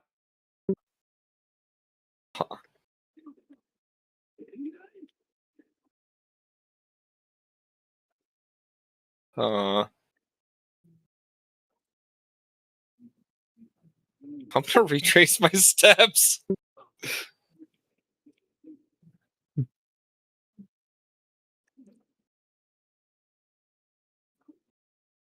I love it when you like set an encounter, only like one or two people go, and then I get to drop the twist. You try to retract your steps, but there are no stairs that descend back to the floor below. It's the air kind of feels funny to you. The only way I can describe it is I don't think we're in Kansas anymore. Huh. Well, I'm to pull out the sending stone and wait. Whose sending stone do I Who's have? connected to you? Rick. That's You right. have Rick's. You have Rick's. Yeah. Oh my gosh! If the two of you pull out your sending It's gonna- stones and call the friend, and now Rick's got two sending stones from either person that should be together. That's perfect. It's like a game of telephone. What happens if you put the sending stones up next to each other? No. That makes Feedback. a terrible noise. Almost like a Very simultaneous. bad You hear Spot in one sending stone. You hear Keth in the other. Oh, I haven't Wondering declared where the other it's- person went to. Hold on. I haven't declared that Spot's going to do that. But Spot is also going to try to go back down the steps. You go down step, turn around, you're still on the top step. Step, turn around, top step. You have steps, they do nothing. Great. Now Spot's phoning a friend. Yeah. Rick, Spot and I got separated somehow. Guys, I fucked up. Magical fucky wucky. Viv is suddenly very In interested. this moment, the bard has both stones.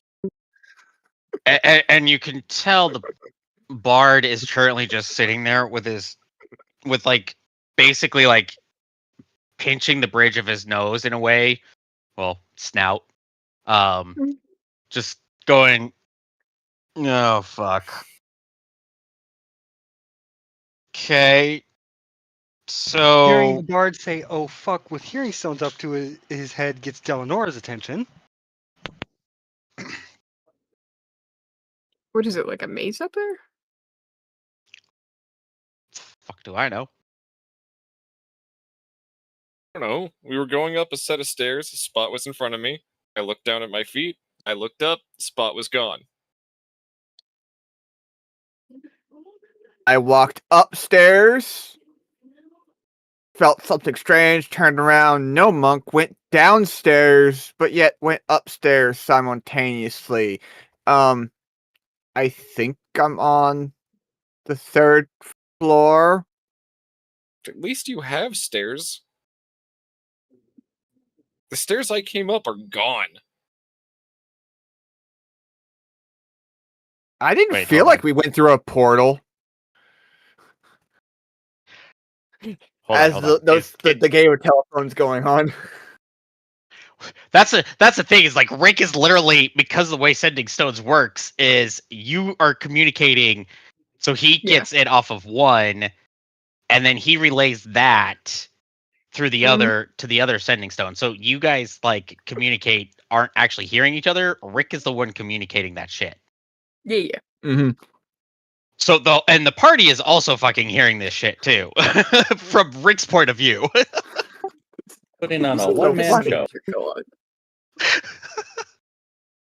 How is it? Which is nothing out of his usual. Like, Like yeah. the other place, we had stairs but no door. Now we just have no stairs with a door. And somehow they've split off and aren't even in the same rooms. speaking of doors, Viv is currently standing in front of it, kind of just staring almost expectantly at everybody else. Oh, and Androna's getting up and moving towards the stairs. I Right, 'cause- wouldn't oh yeah, come Delanor's- up Wait, wait, wait. until we figured out what the. Because.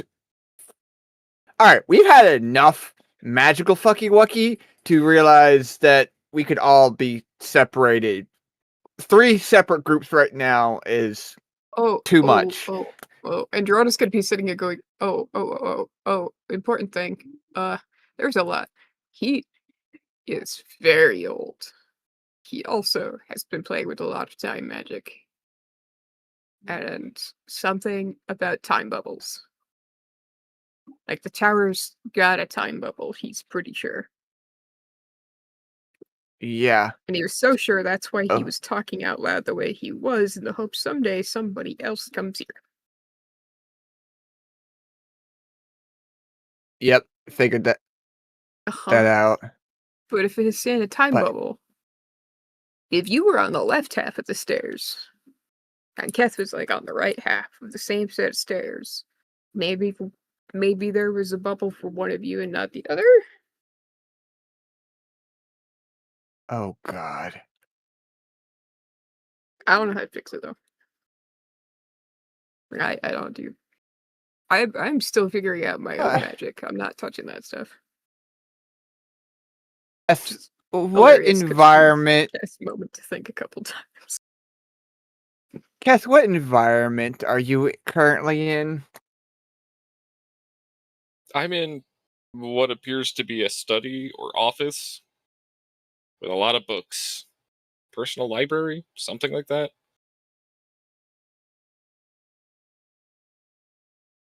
I'm currently in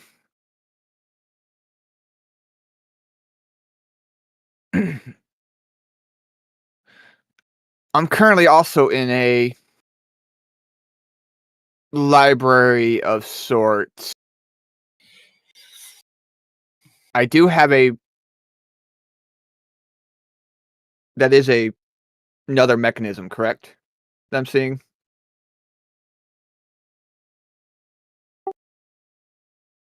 That is a series of stone tiles to resemble what should be a mechanism.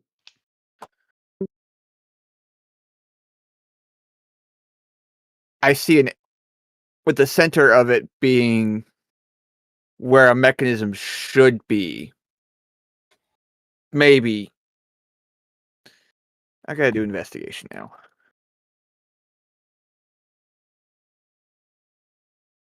And after that, he's then going to do what he did in the previous room. Do that walk around, make sure nothing else is suspicious before honing in on what the center is. While also keeping an ear for the scenting stone. Yeah. Investigation.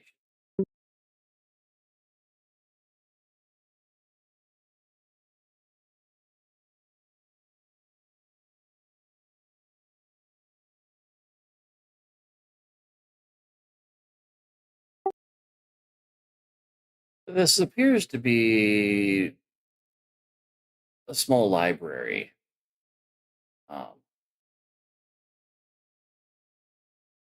Small heating source on the left-hand side.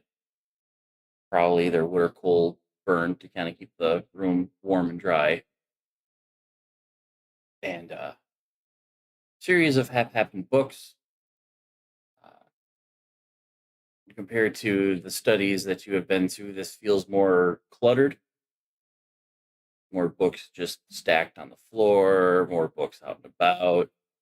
But the tile flooring is colored and structured very round in such a way that if you were to walk into a room with the mechanism, there should be a beam of light coming down through the ceiling. You see stone mechanism or an image of a mechanism in the flooring, but it's just tile, just stone.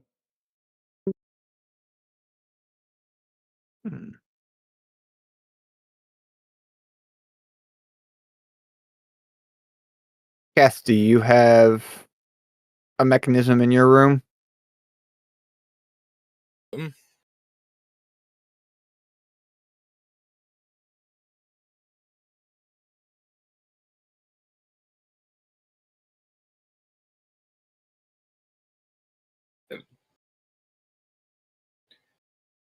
Does it appear so, or is that just also stone tiles on the floor?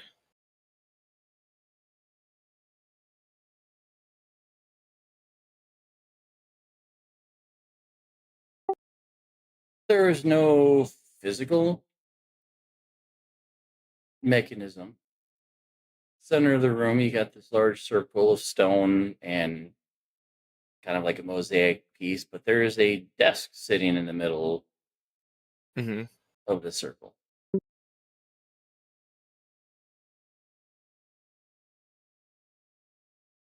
So I'll tell Spot that it appears that there's just a circle mosaic with a desk sitting right on top of it.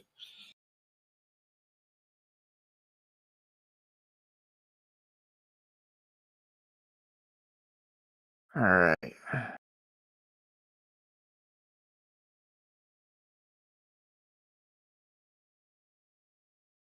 Hmm.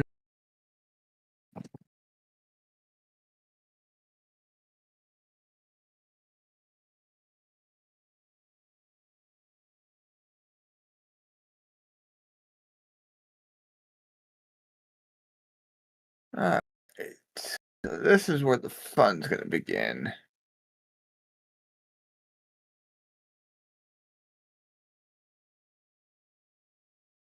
Can you find any kind of information, any clues that'll either help you get out or relay what I might need to do on my end? Now, look for it on the same on my end. Okay. Tim, I'd like to start my search with the desk and what is on top of it. Okay, first things first, I should probably put your token at the proper size of the room. Oh, I just thought that was a So you really don't look big so chair. tiny. Really, really big chair, no.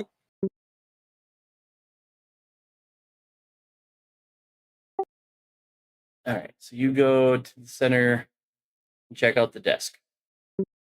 Mhm. The desk is like a study, almost like a business person's desk. Maybe this was like an accountant or whatnot. There are a couple of series of different notebooks and journals and collection of pencils, writing utensils. And in front of it, there seems to be a smaller table with 4 chairs just outside of the circle. All right. Like I'll this is be a place where you would have a meeting. okay. I'll be relaying that to Spot as I observe it, Mm-hmm. and I'd like to take a cursory look through the notebooks and ledgers and whatnot on the desk.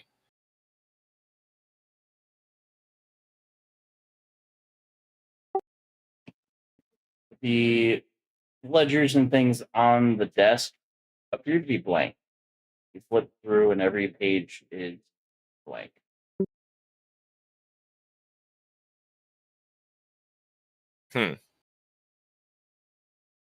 That's weird.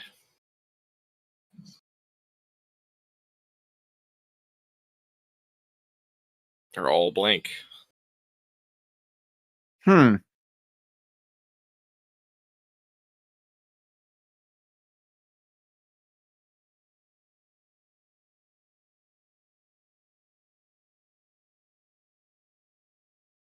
Every book? I mean, there's a lot of them in this room. That's going to take a long time. Oh.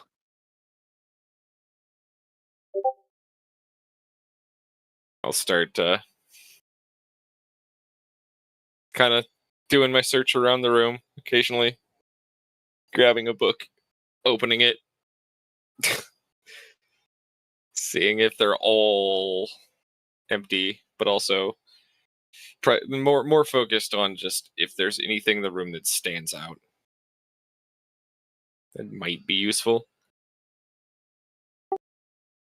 You start rifling through the books on the shelves, which are not empty, they're not blank, but it's all repetitive runic symbols. You open up another book and it's different language of different arcane runic symbols. Almost like each book that you pull off represents one thing in its entirety. So, like, if you find Jeez. a rune book that is the letter A, you flip through, and on every page there is the same rune. What?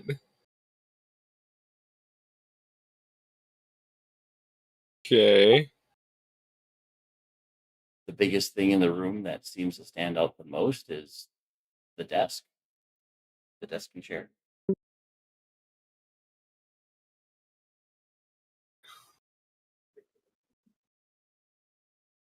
Well, maybe I'll take a seat at one of these meeting chairs.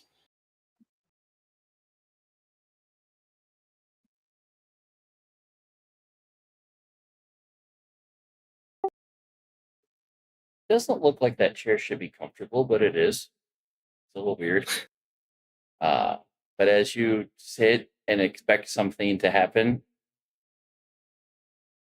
you are thoroughly disappointed that nothing happens.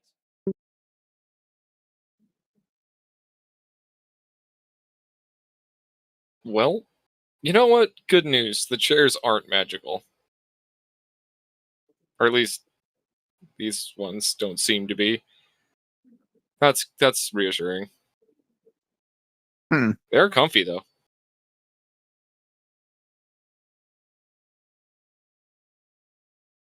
I'll move to the main chair at the desk.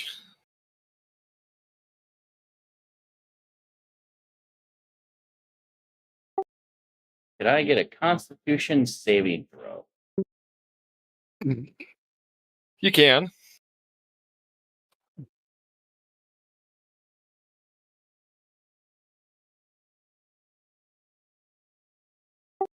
Note to self, start increasing some of my DCs because people have been rolling high today. As you kind of sit and get comfortable, there's this tug to grab a writing utensil and start writing. You don't know what you want to write, but there's that feeling that you want to. You know, I'll grab a writing utensil and write the first word that comes to mind.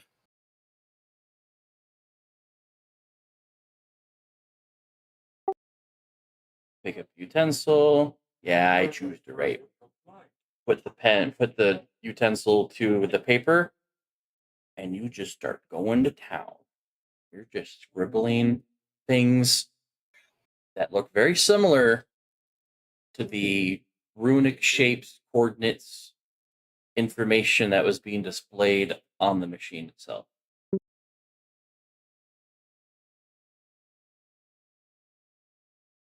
Huh. Simultaneously, with each new line of written text, you can kind of, it doesn't necessarily do anything, but some of the books that you've interacted with and a lot of the books that you haven't interacted with start to stand out to you more. So you write a particular rune image in the book, and a particular book on one of the shelves starts to kind of light up for you. Okay.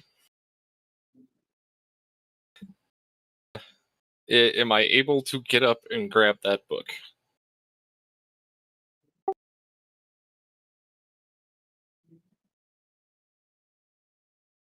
You would have to roll another con save to compel yourself to stop writing.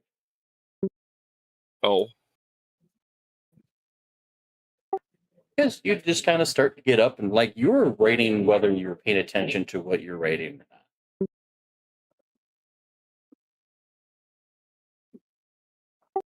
And almost kind of like All with right. that leash, you start to get up out of the chair, you start to walk away, and hold on, my hand is still writing.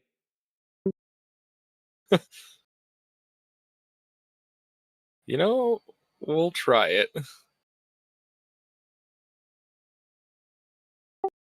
You want to go check out a book, but you can't seem to pull yourself away from the book you are currently writing in. But you never flip a page either. You just start back up at the top. It's like the page goes blank and you start again. Oh no.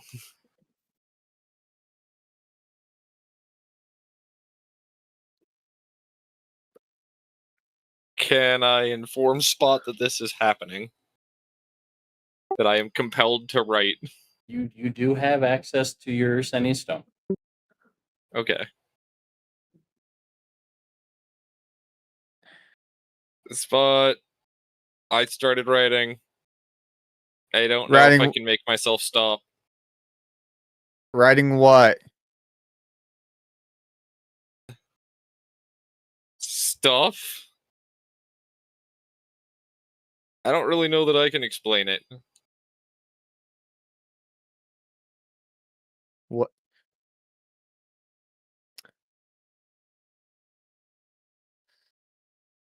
What can you explain?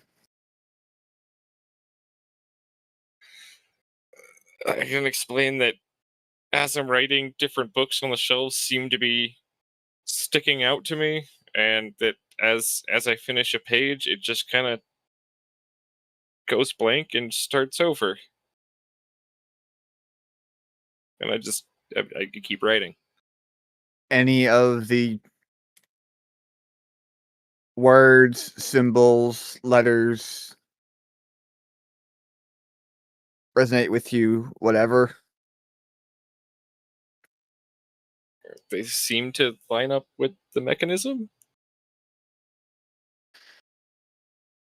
Are you in the center of the room? Yeah.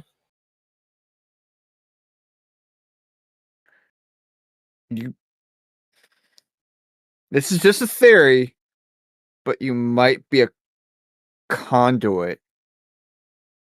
And you're just spewing out the information as if as if I was seeing it down below.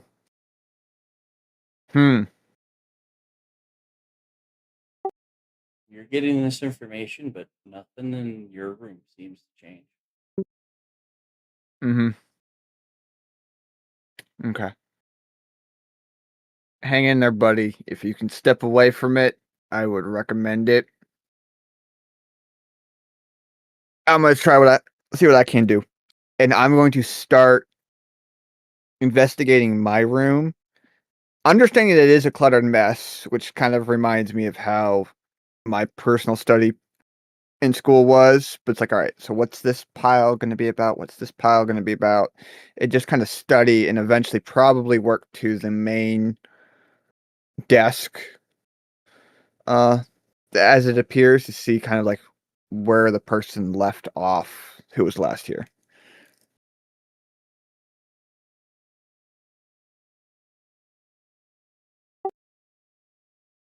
So you kind of walk around the room and go to the desk. Yeah, just trying to figure out how this person thinks and operates, so that way I'm like, all right, so if he's got a pile of this stuff here, he's got a pile of that stuff there. If I find something, I know kind of where to track how he or she operates.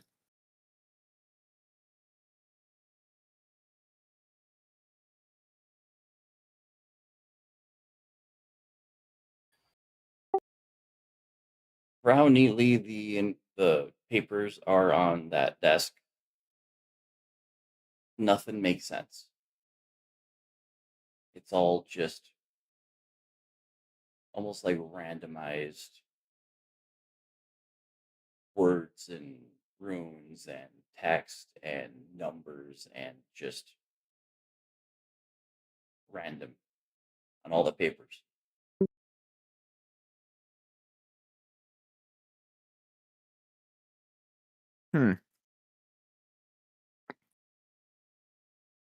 Like, is it random that it looks like it's in a code, or is it just You study essentially one of the word pages vomit? for a while. You study one of the pages for a while to try to decipher what it could be, but it's essentially just gibberish. Right.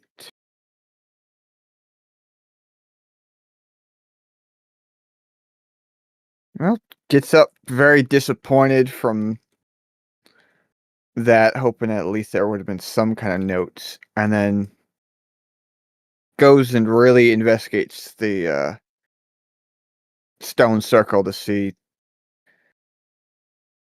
is it just an image of the mechanism? Is it something that could be manipulated like the mechanism, but it's just stone in the floor? Just trying to see what it could. Standing, or do you? I'm still on the outside of it, like I would be down below on one of the other levels, just like, all right, where would the controls be?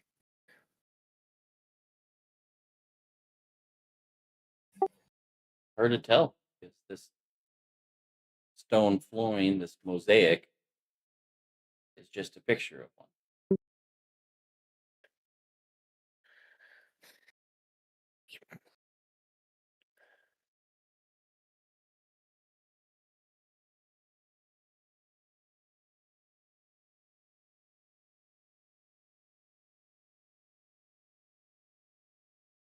Then it's just gonna step in the center, see what happens.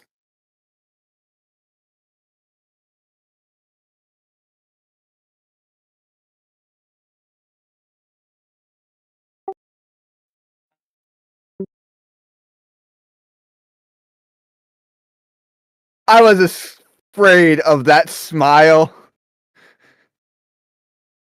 but you left me no other choices.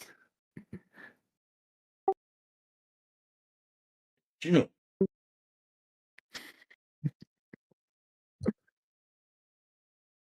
He has no idea what you're talking about. Totally different smile.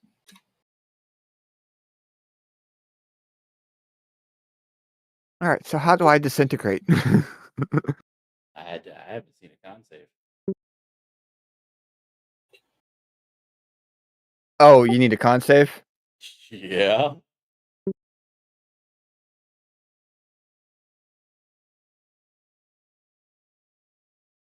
Something that I can't do.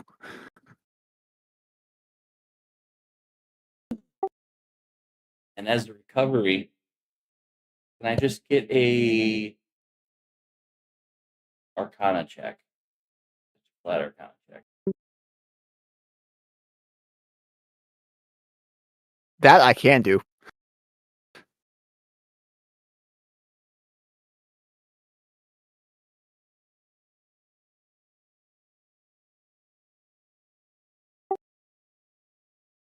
You realize when you step in the middle and things start happening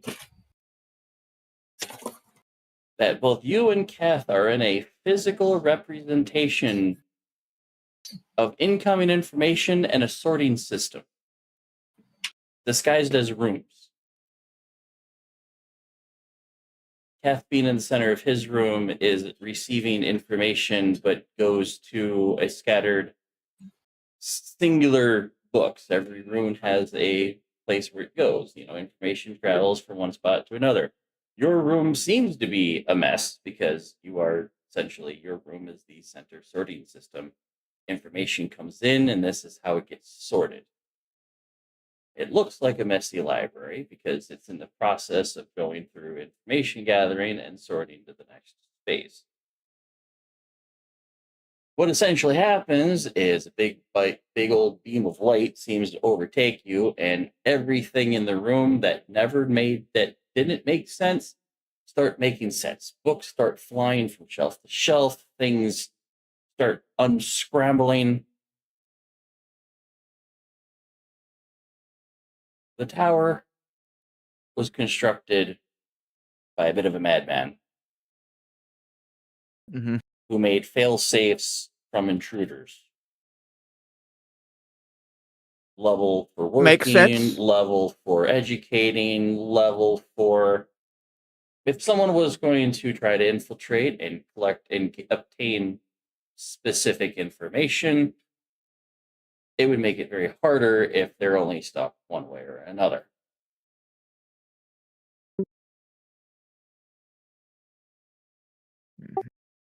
Could I get Keth, Spot, and Rick? Oh, what should I have? Can we just do an intelligence check?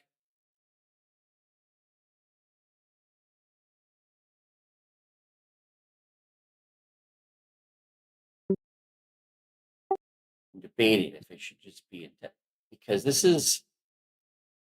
you guys are playing the biggest game of telephone between the three of you. Uh-huh. Mm-hmm.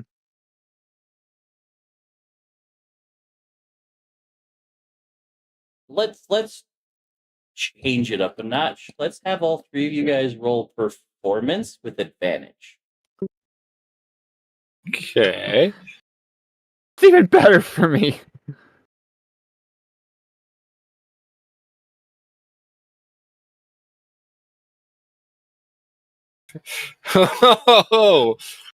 Oh, we both had one in there.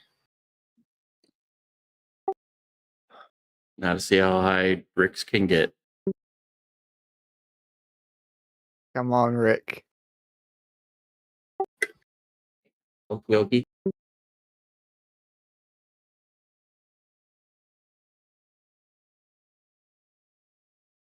Pokey, you still with us, man? Step away.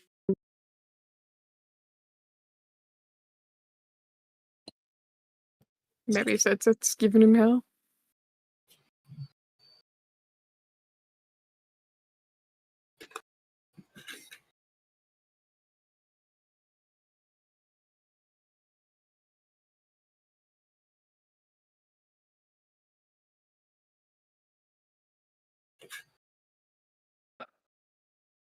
Hmm.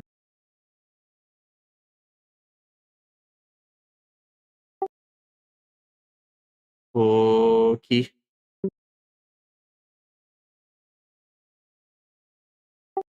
God dang it, Bobby.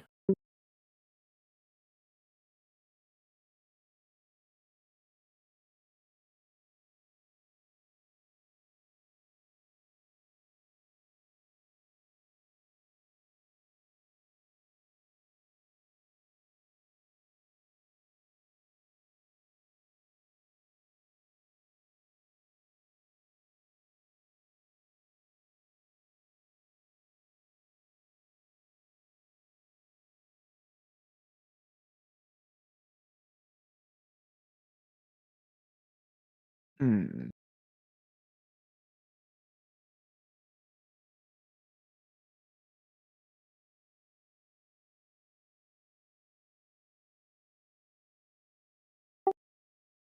Got to be the glue that ties the bit together.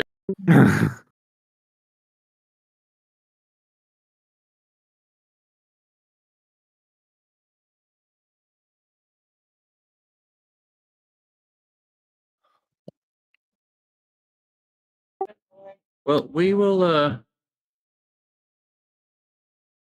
pause on that thought for a moment.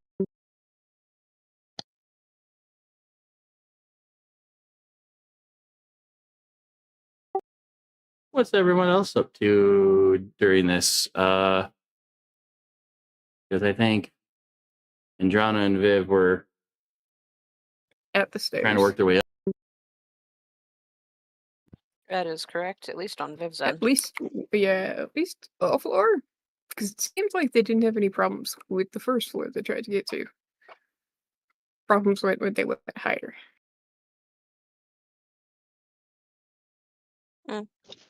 Jolly's sitting on the table.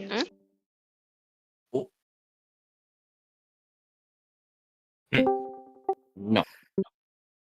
My mods are faster than I am. Good job. Thank you. Fast as fuck, boy!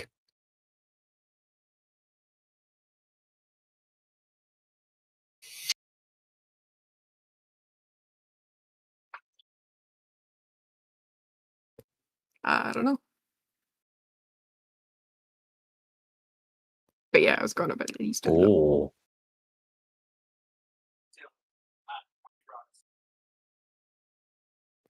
We're in Narnia now. Probably Well, with our luck. you guys are up on the second floor.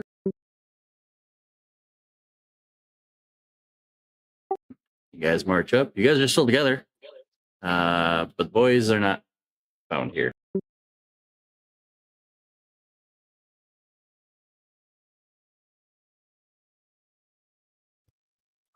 Well, then.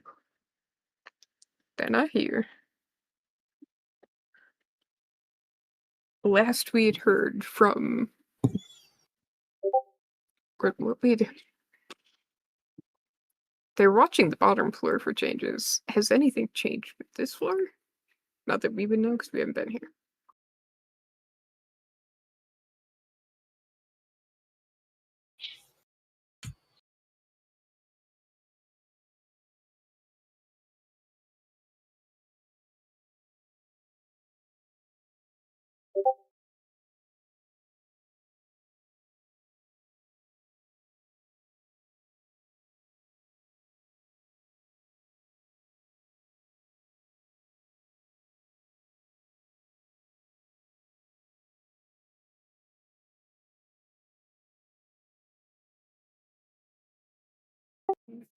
Is anything weird happening with this? Nothing Because necessarily weird. The similar to the floor below, the mechanism in the middle is ticking, moving, everything the dialed in the center except the outermost edge. Outermost edge is not... Okay. Yep. It mimics the floor below.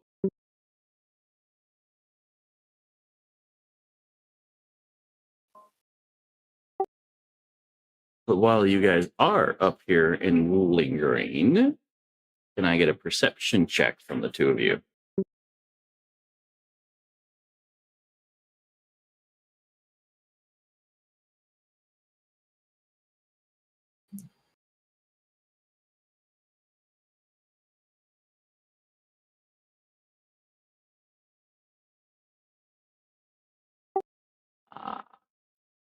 Viv, you sense it, that weird feeling of being watched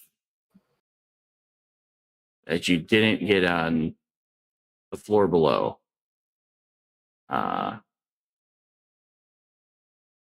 You can tell that the feeling is predatory. You know, like if someone wasn't aware of the lion in the bush, but has just that feeling that being here is weird. There are things that feel predatory to a barbarian I don't think that was possible. from the Yeah. Shadowfell. Oh yeah, Oh, there's no. things out there that are bigger than Viv. Not for long. She's Drana gonna doesn't pick up on sheet. Especially with an enlarged spell. she's gonna state that feeling kind of out loud to Endrana. Just be like, it feels wrong to admit this out loud, but this thing feels stronger than I am.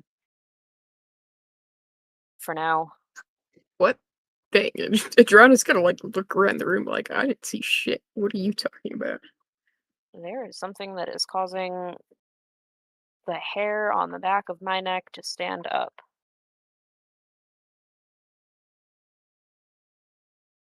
I don't know what the fuck it is.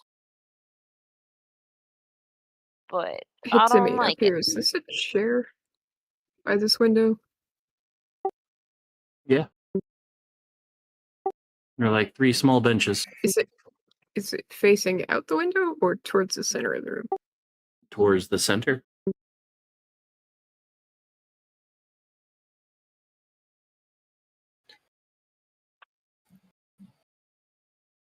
And Jordan was trying to determine if this is a ritual or something.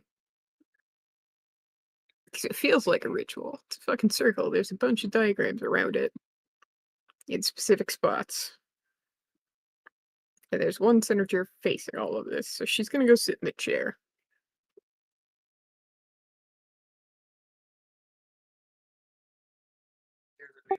Okay. You go sit in center chair. Yeah, and just look at the does this particular perspective give any more information? Due to height and whatever? You can see the top of the machine a lot easier, a lot more of the information displayed on it. In fact, it's a lot of information that you can kind of see. As some of that information seems to be closer to you.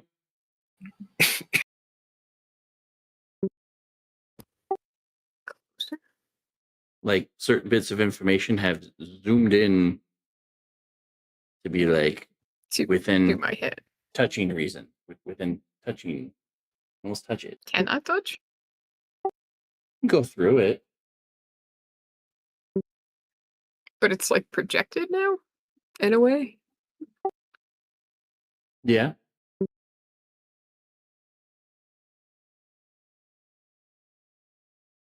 She's just gonna sit there and be like, that's fucking weird. Like, hops off the chair to be not directly right there just to see if there's a change. As soon as you hop off the chair, it's normal view. Your information's on the machine. Back on the chair. You sit Info pops back, out. and some information seems to snap closer.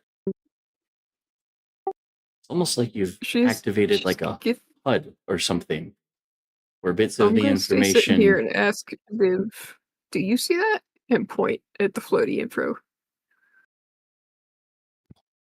I don't see anything unless I'm like right on top of it. Why? What are you seeing? Stuff. I don't know if it's time stuff or magic stuff or what. Well, I'm the wrong person to ask if it's magic stuff, so.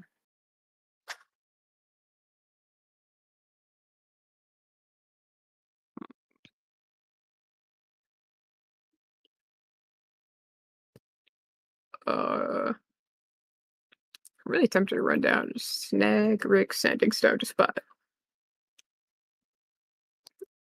Or get Rick to come up here. Sitting in the chair makes stuff visible. Yeah, you sit. She'll like hop off, just like point at the chair.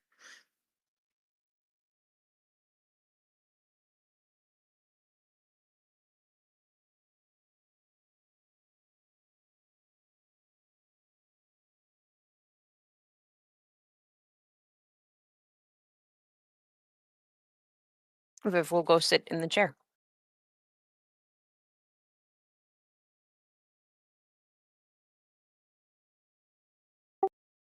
At Where were first you? sit, I was on the bench. Yeah, where you go and sit, and you see all the machinery stuff. But then some numbers and some displays seem to get closer and closer until it's like within, you can reach out and almost touch it. Okay. I reach out and try to touch it. Hand goes right through it. I try to touch it with the other arm. Hand goes right through it. Okay. Also, do we see stairs going up to the next level, or are those gone for us? You do see stairs that go up to the next level.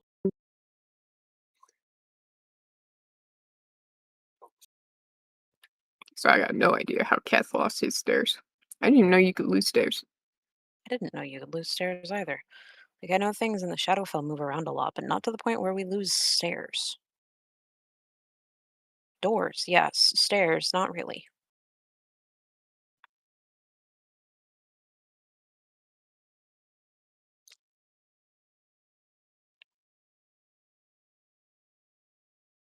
I'm gonna try sitting in a few different places to see if it does the same thing anywhere else.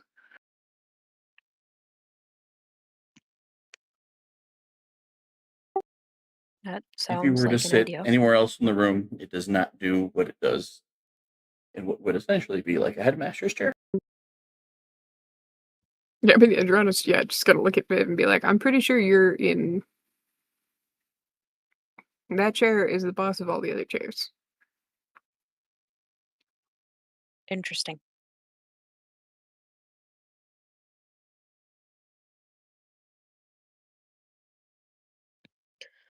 Uh,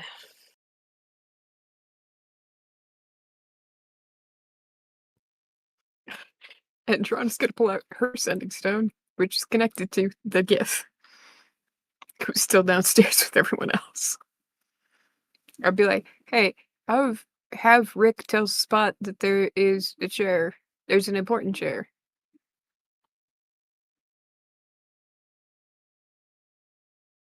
It makes you see stuff. Arama.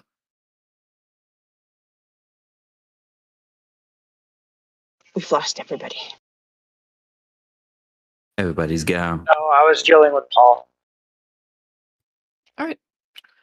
Yeah, your sending stone pipes up in your pocket. And it's just like, hey, tell Rick, tell Spot that the room with the other thing has like a lead chair that does stuff and shows stuff. so descriptive, Andrana. I don't know what it is. I don't know if it's time stuff. I don't know if it's location stuff. I don't know if it's just magic stuff. So Pyroth stuff. goes over to Rick and Spot and kind of makes a sound to capture their attention. And he Oh, it's just relays Rick the there. It's just Rick. Rick has a sending stone to Spot. Yeah, no, I'm saying like he goes over to Spot and be like, "Hey." No, Spot No. is not on the Spot same is not floor as there. you. Rick's there. Rick has the Rick is sending there with the stone sending that goes stone. to Spot. I know. We're playing a very big game of telephone. It's a telephone. Actually, currently, what it is Rick is currently acting like the women at the Switchboard? telephone companies who used to Switchboard operators. Yes, switchboard Like operator. this Welcome back, Hokie. He's back. Right off the bat, can I get a performance check from you with advantage? Okay.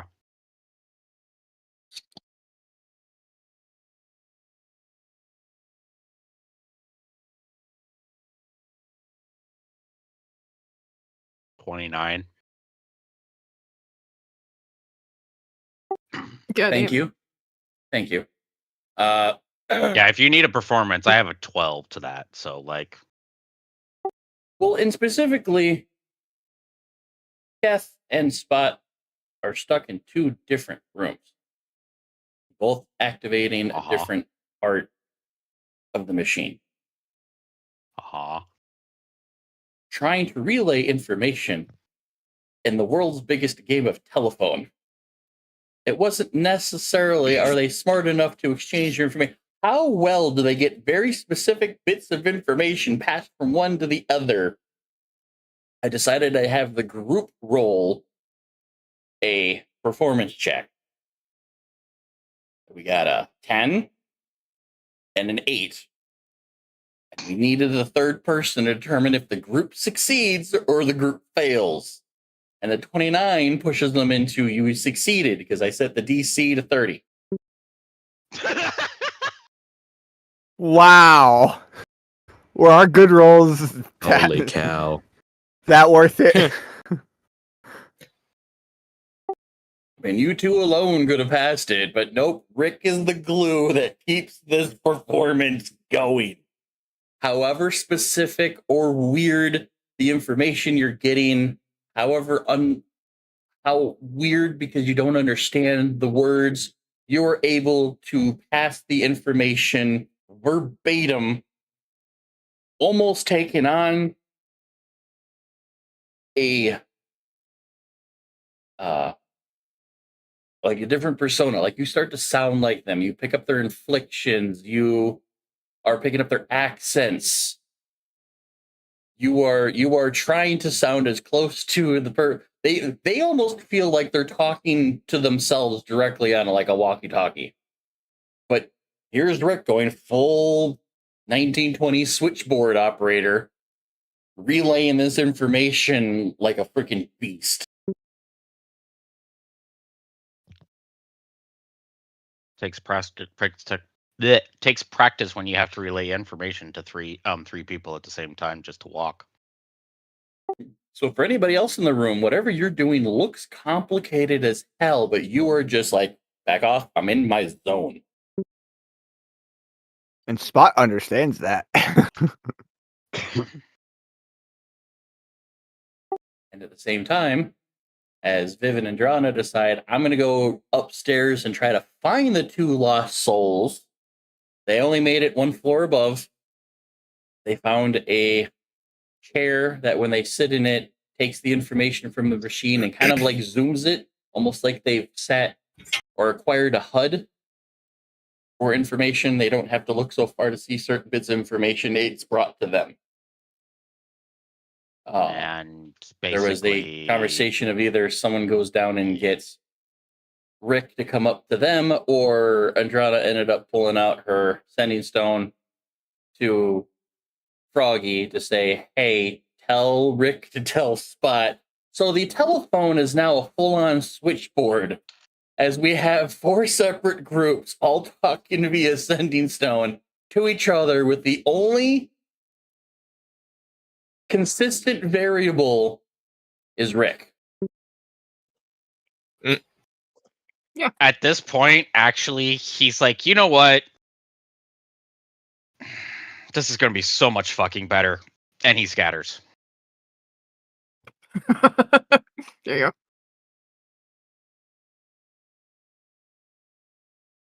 So now you've got 3 kobolds who all have taken some writing utensils, and instead of what you guys hear is yik yak, like calm, like murmurs for the people still in the room. You hear yik yak, just or yip yak, just going between the 3, relaying the information to then relay to those people through the sending stones.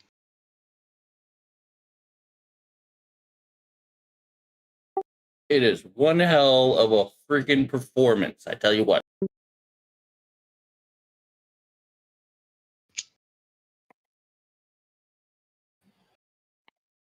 Yeah. You get like thieves' cant, some draconic, some fucking common, all that kind of fucking shit. Anyway, Rick communicates to each other. Through information gathering, this performance allows Spot to relay to Keth that they're in the physical manifestations of the incoming, basically ship and receiving of this machine. It collects, one room collects information, the other one sorts that information. And then it's just kind of like how the machine kind of works from each step. It taking the light, taking the information from the light, and how does it eventually get to the bottom floor where it displays? Yeah. To the hub that currently is where Viv and them possibly sit. The central mechanism machine is on the first floor. They're one floor up. They're kind of in the lecture hall. This part of the machine almost mirrors the first floor, where the information display the room is set up, not like a workshop like the first floor is, but more like a lecture hall to where the group, if there was a team, could openly talk about what's being displayed and what they should do about it.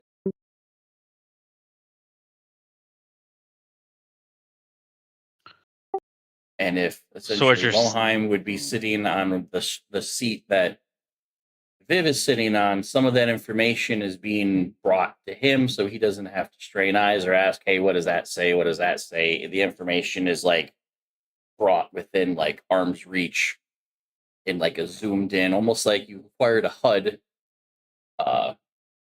of whatever was going on in the room. You kind of see some things start to green light into like Rick's head, and he's like, I need to be in front of that HUD.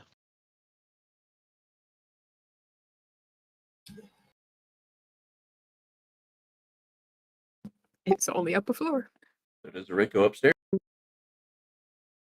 I mean, well, you say that it from the way you say is that like it puts it into the so whatever they change puts it into the thing in front of us. Has anything happened since? Like them having been split off? Have they done anything to change the mechanism? The mechanism that for me to- spins on the bottom floor where Rick is not one giant ring, but 4 interlocking rings. And the most outer ring has locked in and is now displaying coordinates or information that looks very close to the information that Rick wrote down from the ghosties the night before. Rick And I saw apologize. a Was bit this of before text. or after the two left? This would have been before. So Rick wrote down information, gave it to Spot. Gotcha. Spot didn't quite know what to do with that information because it didn't match. It looked similar, but didn't match to anything that he was seeing. Listening to Loheim kind of talk to the air, picked up that you guys are seeing the ghosties are showing what they're trying to achieve, but nothing's been locked in. Right. And Spot's got this wild idea to try to figure out if he can narrow down the coordinates and information to properly lock the machine in as an entirety. He figured out most outer ring, and based on hopefully going up the floors is getting each ring to lock from then on there. But since it's Loheim, third floor is little fucky wucky in terms of magic, and that's where we're kind of locked in. We got Viv and Andron on the second floor figuring out that they can manipulate things, and we got the 2 guys on the third floor trying to figure out how to get out of the thing that they're in. Okay, so actually, no, Rick needs to stay down in there because he needs to be able to see if the rings move or anything for the inner ones to be able to relay that. So Rick's going to stay. We'll let actually, he has a brilliant idea. He turns over to the fairy and says, hey, there's a new toy up on the second floor. You want to go have fun with it? Oh, God. I'm going. And he's going to kind of snap his fingers for the owlbear to follow. He's like, I think it has to deal with magic, and the 2 that went up are not very magic oriented. I mean, I'll give it a go, but I'm a blacksmith by day, tinkerer by trade, so I'll give it my best go. Delanora's like, well, it's like he's more tech. He's more mechanical. It was magic. Let the other magic user go. I'll go. I mean, it's Shortstop. It's Want to I come mean, with? he's also magic. people can go. It doesn't matter if all the whole group wants to go up there. It's fine. Yeah. Rick's just going to stay here with the rings to have an eye on them. But it's just he's just like it sounds like a weird techie hub thingy that has to deal with magic. And currently the wizard is preoccupied and cannot go where our cleric and bard is. So we need another person who understands weird arcane machinery and shit. And you're an artificer.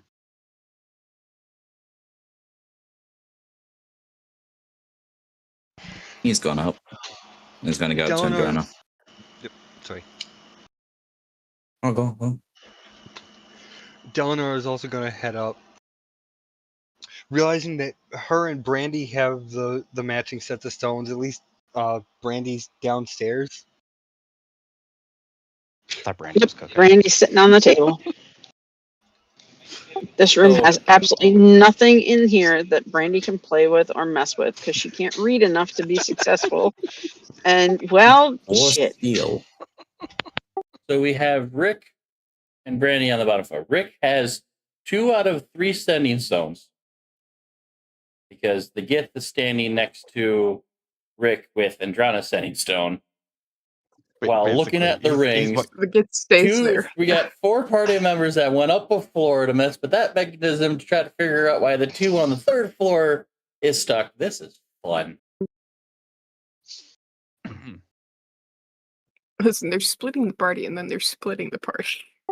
I mean, this Yeah. whole Look. place was designed for everyone to go, and then the fucky wuckies would happen. What happened to them to more people? But then when it was like, no, 2 of us are going to go. Well, this is going to get very complicated. Oh boy. Oh, Andrana, No. he's very tempted to try and take the stairs and see what happens. Because right now Leave we're the assuming stone, there's only please. 2 outcomes. Yeah, Actually, he's like, Full you know what? He's like, you know what?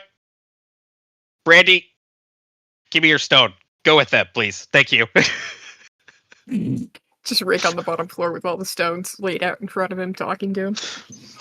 Brandy looks at him and hands him her stone and says, "But Well, the Gith is with you boring." too. She goes upstairs with Deleanor. No, this is Dan's becoming gonna more go and more to- of Rick becoming a whole team of switchboard operators. It's more of also to keep an eye on who's got who. That one person's got it to relay shit, so the whole team can just focus on what they need to do. Yes, but also they don't get separated if somebody goes off and gets teleported to, like, say, a 3rd fucking room. Yeah, science. Yeah, science. Maybe the 3rd So- room has more info. I don't know how many fucking I don't know how many sending stones we actually have in the group. Was 4 there- sets. Let's see. 4 sets. 4 And sets. all 4 barbarian is the sets only are one without currently one. either in the bar's hands or near him. Or next to or yeah. Rick, especially in scattered Rick form, each one has a sending stone, and then you have Froggy there with the 4th. Yeah, and There you that's go. exactly it. It's like Froggy's got to probably have to stay with the 4th at least to somewhat activate for me to hear shit. So So Andrana Yeah, doesn't we just- understand that Keth doesn't have stairs, but she's also sitting there going, if Keth doesn't have stairs, but Spot does have stairs, and I see stairs, then I should go see Spot. So I'm going Remember, up the ninth floor. remember, please wait until other remember, party remember. member joins. Spot said that his stairs just kept him trapped in the same level. He went upstairs to then be back to his area. Okay. I'm waiting for party members to get to this floor. But Dan's gonna go up to Andrana and say, "What's this about sharing coordinates and shit? Give me also, what have you found?" Over there. Pointing at Viv. One of it. Oh, That's the Viv only looks to special be chair in the room. Viv looks to be looking at things that you can't see. I can't see them. What you reading? Viv's going to get out of the chair and motion Verdan to sit. And she's just gonna step off to the side and be like, "Tell me what you see." Okay. Don't question me. Do the thing. He's gonna plant his ass on the chair. For a split second, nothing seems to happen. You're just like, I don't know what's going on. But then some of the information that's being magically displayed on the machine, some of it starts to zoom in closer to you, as if you've just put on a helmet that gives you a HUD. And now information is like within arm's reach in front of you. Ooh, that's trippy. Allowing, instead of having a team of people looking at different parts of the machine's information display, you see all of it simultaneously. I've already tried. You Yeah, can't touch it. Good to know. Yeah, he's definitely gonna kind of look deeper through the info.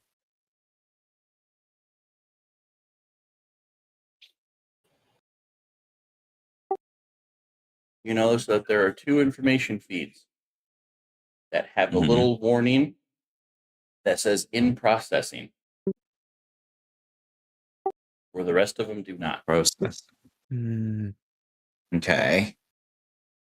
So wait, the warning is in processing, or the warning is quote in processing quote, and like that's the warning.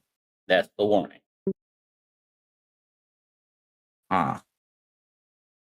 I mean, I would try switching it off and on. That usually works for me. Okay. So, as the group is all doing this, and the wizard is getting more of a picture of his scenario, sending a message to Keth, like, "Hey, Keth, Yeah. we need to get the next ring locked in. I have these coordinates. I'm not sure how we're going to accomplish this, but I think if we're able to pull the coordinates out of the info in some way, we'll be able to, I guess, pass this level." How do you propose we do that?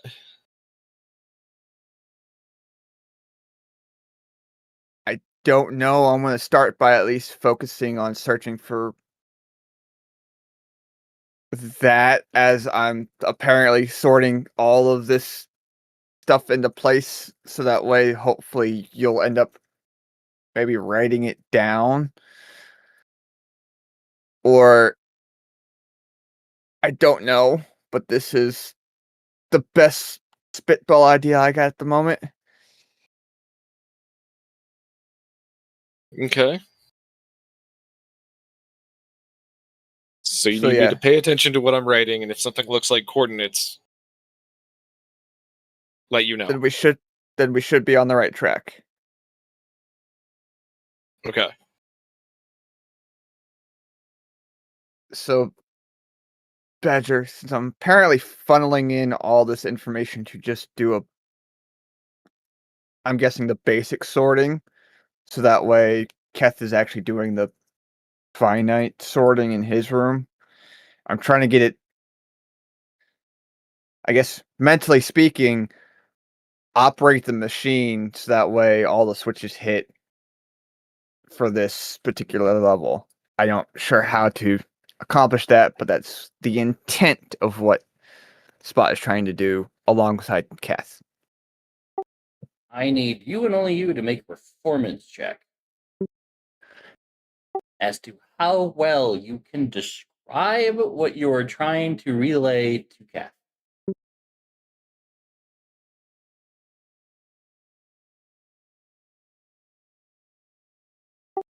You start describing these symbols and wording and things that aren't like letters and numbers to Kath,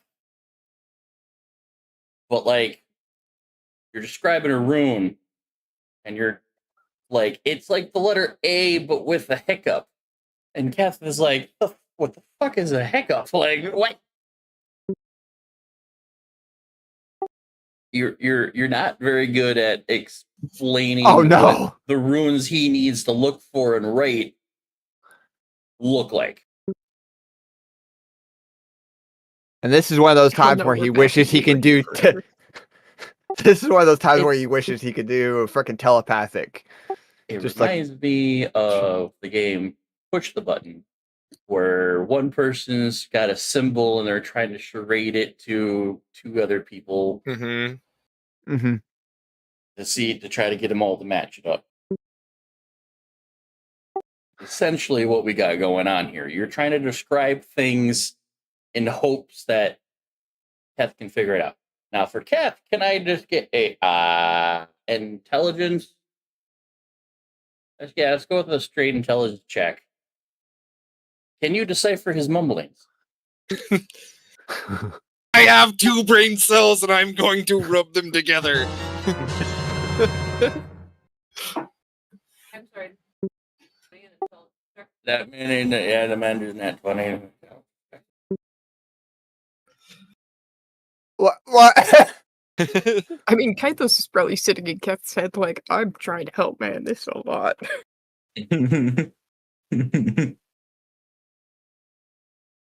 That's a swing of just like poor performance, but yet just understanding. Like it's okay, buddy. It's okay. It's either these symbols and runes that you're trying to describe. Your mumblings, he's heard it enough to where he knows what you're trying to say, regardless of anyone else listening making 0 sense. Or yeah, as he said, the 2 brain cells have rubbed together and just in the moment knows exactly what. Yep, that looks like that. Yep, that looks like that, and happens to be the right ones. So you're describing certain things that you're trying to line up, and miraculously, with the superior help of the 29 performance Rick, and relaying exactly what you're saying, Keth manages to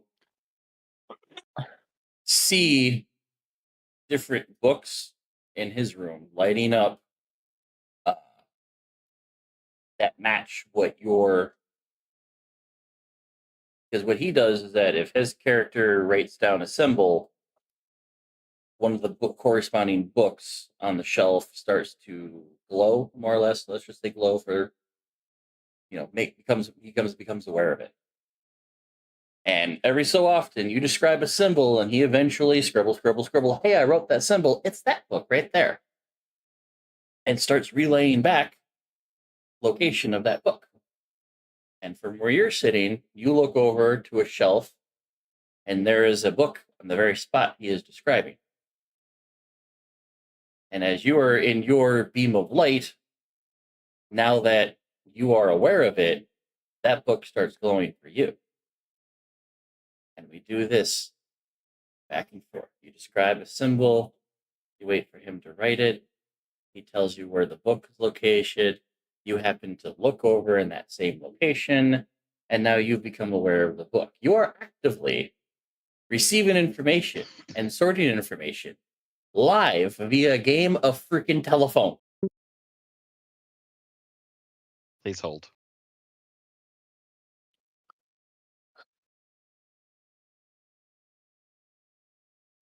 I Somewhere in the middle of sadly it, 3 kobolds and a clone coder. Information is going back. this is more to Rick to convey to the party. I sadly must request only 2 individuals, hopefully one appearing in each of our rooms. Because I think right about probably that time, somebody's already going to be taking the stairs to do that. Yeah. But as this information starts going back and forth, Verdan, your Yes. in-processing warning starts to flash, and information on your screen starts to change. And you see trickle-down runes, Okay. trickle-down numbers. Things are starting to move on your screen. Not just displayed, things are moving. Numbers are changing, runes are changing, and when one screen is affected, another screen is affected, and it happens one at a time, but you start seeing how things are moving on your screens. I'm gonna go on a hunch and say one of the two of them got something moving. Can someone call the rock operator downstairs and ask them that?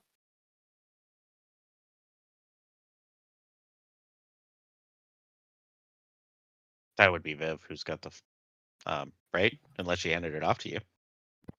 I think it was a Andrana, The wasn't two it? with the stones Yeah, in it was this room are Andrana. Andrana and Delanora. So Oh, yeah, that's right. Delanore's up there. Delanora's got or- one. Okay. Yeah, because that one was the one with Brandy. So Oh, Delanora relays what is asked. okay.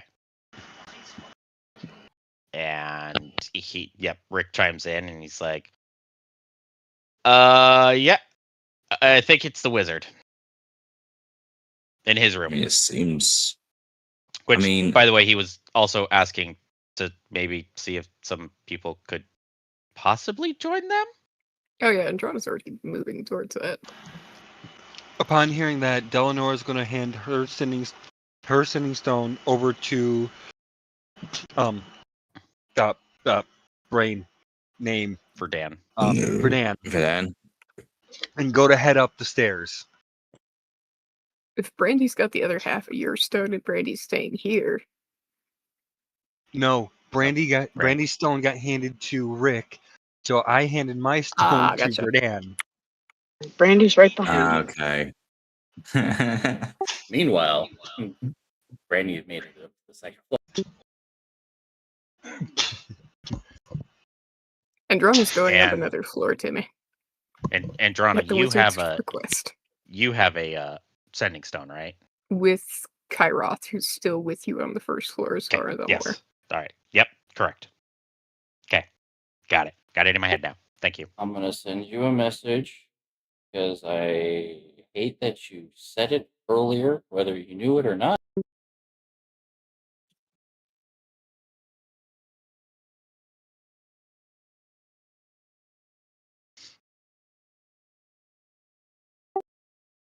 Can't give you puzzles.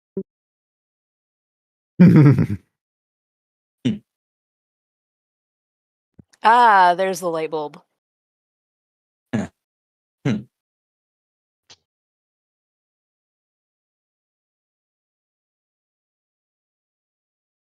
Mm. Big ass game of telephone.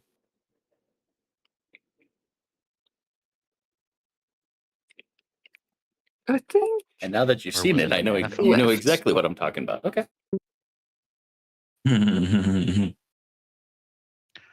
Do-do-do-do.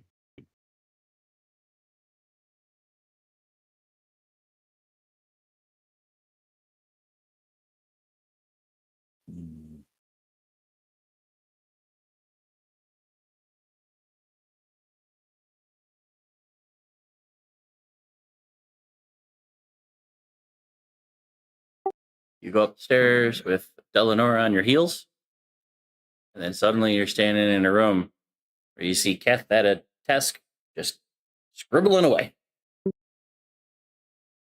I'm gonna look behind me. Is Delanora there? And are there stairs? There is door, there is no Delanora, there is no staircase. So I assume Keth is focused on the paper, so Androna just kind of goes, so that's how you lose stairs. Mm-hmm. She could stroll up next to him and try and look at his random ramblings on the paper.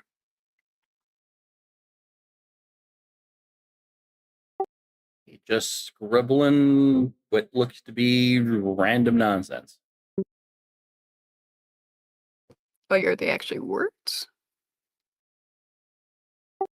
An amalgamation of runes and letters and numbers and things that really don't make sense.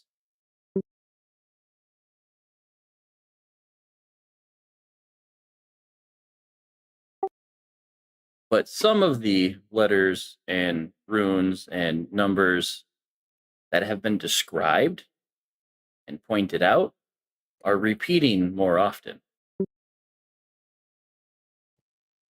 Okay. I'm gonna try and look around the room to see if there's anything else helpful in here, because Kat's clearly writing. I don't want to interrupt that. I don't know what's happening with that. So she's gonna check out the other tables and the books in this room to see if there's anything calling to her.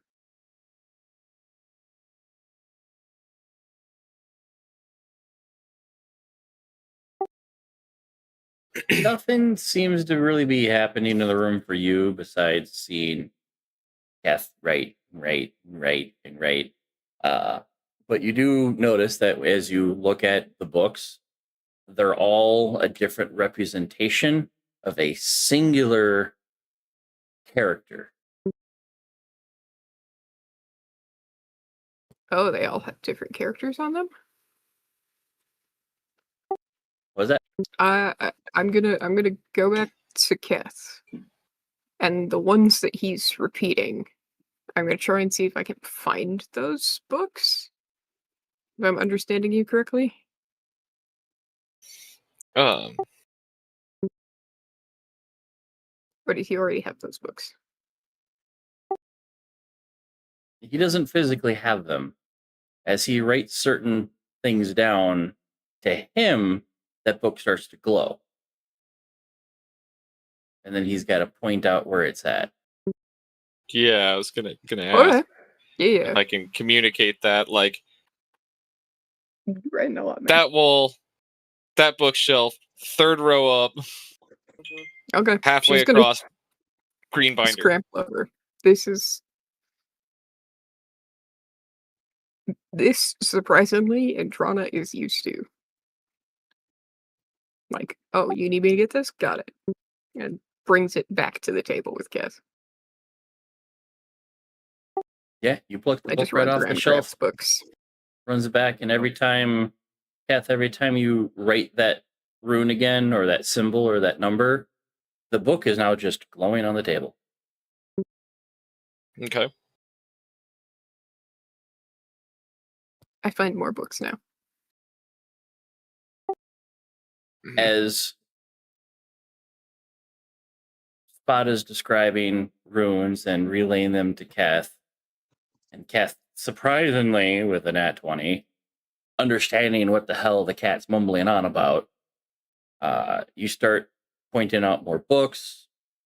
Andrana goes and gets those more books until eventually you have a whopping total of 15 books on the table.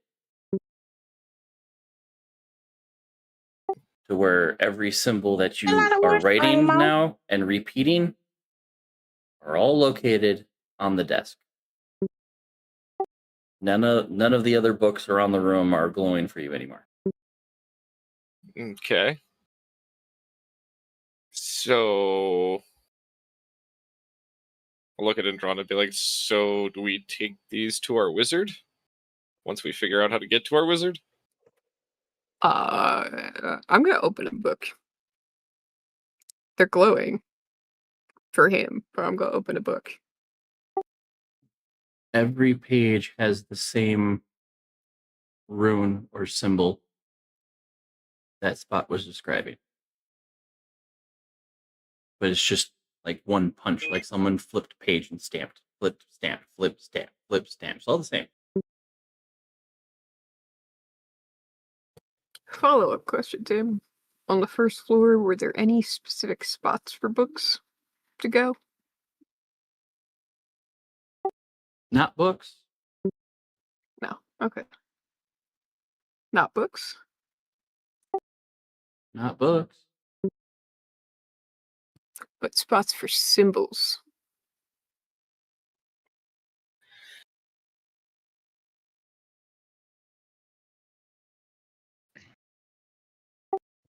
Runes, maybe? I'm catching on. I think me and Griff are catching on.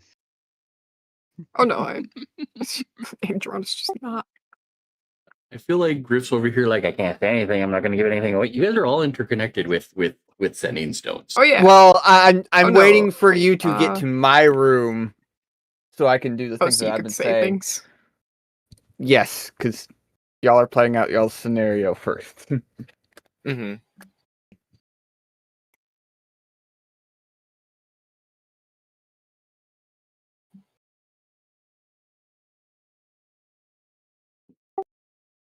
So, Delanora, you were walking up the staircase next to Andrana, and suddenly you're on the top floor of a room that does not look like what you were doing. Andrana's doesn't seem to be there. And yet there's a spot standing in the middle of a beam of light in the room, pointing at random spots around the room. Well, that was weird. Yes, it was. Sorry, no time. I'm pointing at books that need to be pulled from the shelves, and whoever else went up, hopefully they are with Keth, needs to do the exact same thing. Well, Andrano was next to me. So Okay, hopefully cool. she's next to Kath. Perfect. You can see the glowing books, right? No, I do not see anything glowing other than you at the moment because of the beam of light you're standing in. And Spot will relay the instructions of to Keth. Hey, tell Andrana, hey, pull off those books, and then he's going to be telling Delnora, look, this shelf, this spot, please pull this book, this shelf, please pull, and he's going to go down the list. I would do it, but I cannot move. Fair enough. And Delanora gets to work on helping him. And if it gets to the point she needs to be able to try to move a little faster and reach stuff a little higher, she's gonna whip out those wings to be able to fly. I was about to say you got the wings that you can pop out and just fly or float around the room. So she's gonna do that. Pop them wings out. But that also means she goes into her normal form. Oh no. Don't feel like changing the token at the moment, but yeah, you have wings. Oh, no. Theater of imagination. Yeah. I always loved wings. Surprise, you're blonde. Saturday's campaign. Uh-huh. And then after you do that, Spot directing it to you plus to Keth. Once we have these books, we need to arrange them and find a spot where we're supposed to put them in. You know, he Where am I says at setting least these the books as I code. grab them? I don't know where to set them. I'm Eh, I'm stuck. putting them at your feet for the moment. 'Kay.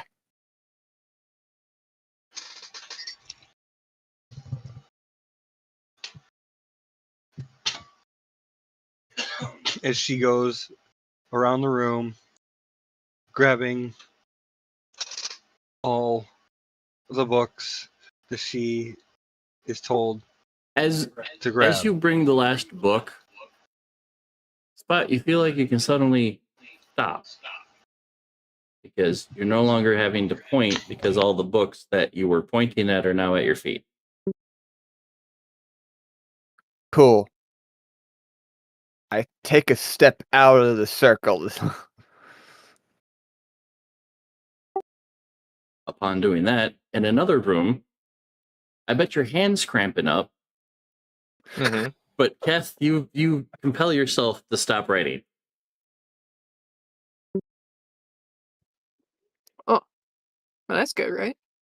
Yeah, that's pretty good. Writing exercises suck. Yeah, tell me about it. I was never a fan of calligraphy. Okay. From the four of you, could I get an investigation check? Who sees first? Yes. You Okay. finally asked me something that I can do properly again. Rick is currently waiting for Dirty his 20. go to start punching those in once they figure it out. So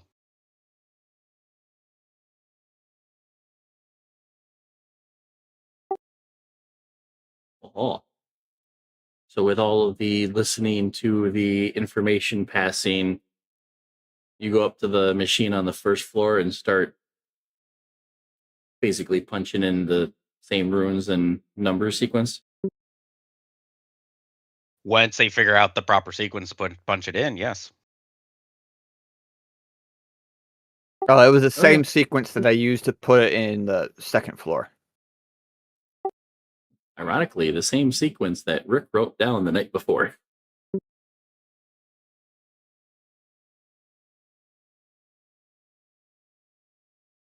Rick's sitting there getting all this information, and then he's like, wait a minute, I already have that. Yeah, like somewhere in the The middle of wizard it, forgot he to do a just kind of step. thinks about it and he's all like, that sounds like the very same shit I wrote down and gave him this morning. Like, what? But not knowing what it meant, it seems you essentially took down the target information that they were trying to get the machine to lock onto, and it wasn't. Something wasn't calibrating correctly.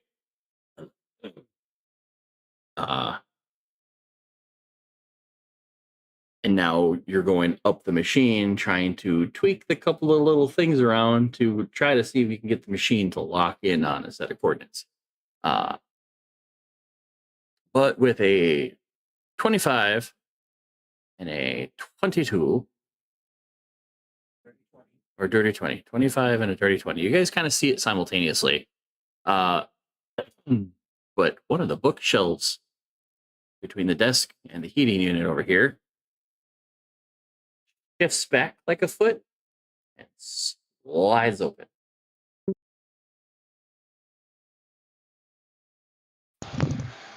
Look at that spot.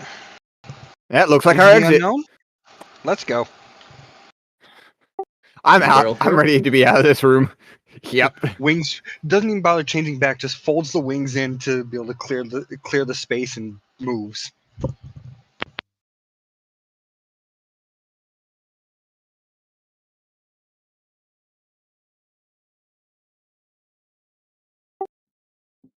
Oh, hey. Oh, The two so of this is where you you- were at.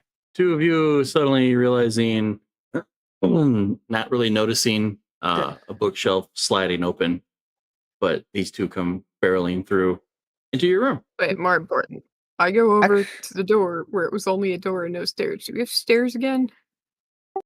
You have a door, closed door. Good enough for Open me. door. You open That door. actually explains why Yeah. my There's a room staircase felt that goes up. smaller. Looks back at everyone and Bill's like, I don't think we're done yet. No. We got one more floor. I did forget I stepped inside of a wizard's tower. That is my bad. Two more of the outer rings have locked. You stepped inside of a hell of a wizard's tower, for the record. Hey guys. Hey guys. Yeah, you get a yes, I think, from everyone. All the sending stones just Yes. Yeah, that's exactly. Yes. He's just like, what? Okay. Yep. Yes. Two more things locked into place. Okay, I So- know how one of them locked into place. How did What? What else happened? I think whatever you guys solved up on your floors probably fixed it. So Verdan, continue doing on what you're your doing. panel, the in processing warnings go away. All the warnings are clear off this chair thingy as well. He's gonna like say in the Out of sending stone. context, all the warnings are clear off the chair. Sounds really funny. But in context, it makes sense. Yeah, in context. Out of but yeah, context out of context. conversations. All the warnings off the chair cleared. Out of the context. Alright.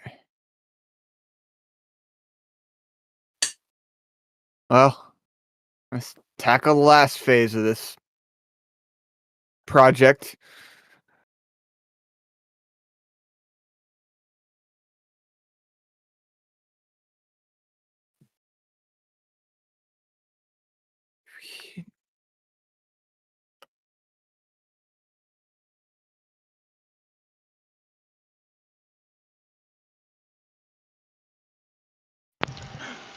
Well, pitter patter, let's get at her.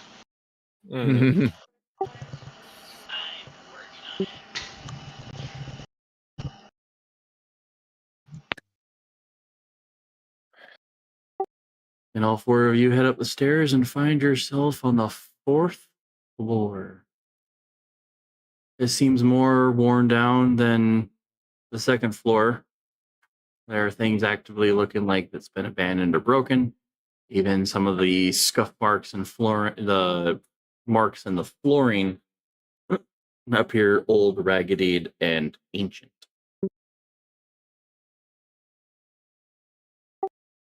And the center of a room is a large hole with moonlight being cast down it. Almost the entire entryway, the entire hole, about the entire size of the mechanism on the 1st floor.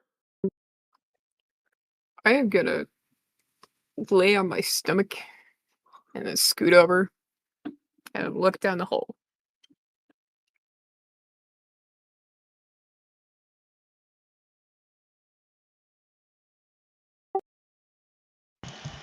This room looks like it's seen far less use than any of the other floors. You know how when you go to a planetarium and everything's displayed up on the ceiling above you? Yeah. You peek down into the hole and you just see darkness and light that looks like stars everywhere. Like a planetarium, but flip upside down. Beams of Weird. light are traveling from location to location.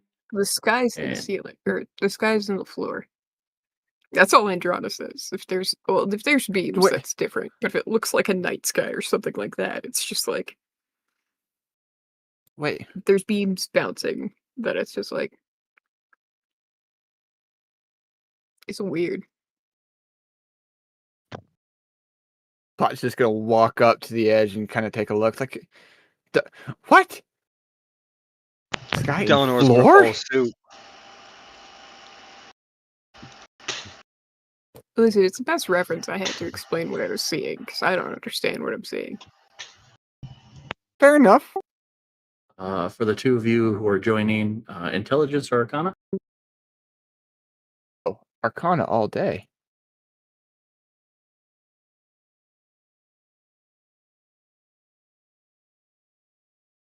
Four. Can I Arcana, Tim? Yeah. Sure.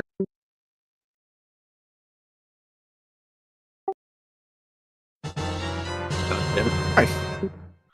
That brings our total since we started tracking to 40. I rolled a nat 20.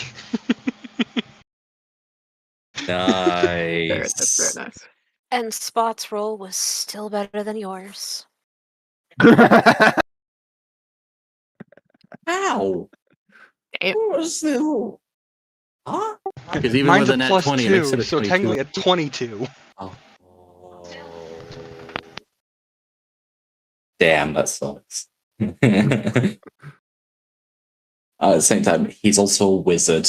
Yeah, I mean, look at that plus 12. Yeah. Fuck off. Plus You want me to have 12? a plus 12? Give me Ooh. something to intimidate. God damn. I have a I plus never 4 realized until now you had intelligence. plus 12. I'm not only just proficient, I'm also expert. Nice. That's me with my It's like me intimidation with medicine. and my nature and perception. Similar to everything you've seen going up the floor, the beam of light getting wider as you go. As this, you get to the top where information comes in the form of light, moonlight, and it gets dispersed where it needs to go. And the dispersal looks like a night sky, just based on how it eventually, with all the different lenses and mirrors and everything, taking that light and distributing it to where it needs to go. Taking a big beam and slowly shrinking it down to a singular laser-like focus.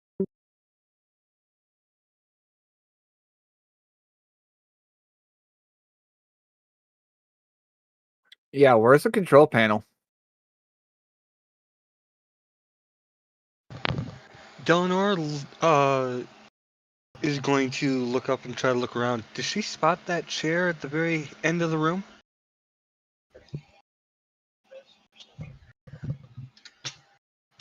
My passive perception's 19. You'll see it. Delnora is, since she still has her wings out, is going to fly over to the chair and think. I'm gonna move back. And just, hey, Spot, this chair over here, I'm gonna That's where the assume other it's chair probably was. it's gonna work like the chair on the second floor, so I'm gonna sit down in it. And without a second thought, just sits in it. Wait, what? 'Cause I will admit, there was, Spot like- probably wasn't paying attention to that part of the conversation. Spot was too busy with his own shit, yeah. No, and Andrana's just be like, yeah, on the second floor, there's a chair, kind of on a platformy thing. When you sat in it, it showed you stuff. Can I get a con save, Eleonora?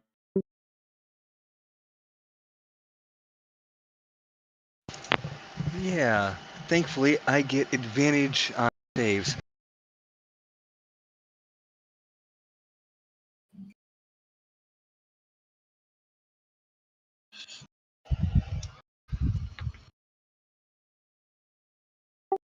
And while you're doing that, can I get everybody else in the room to roll a perception?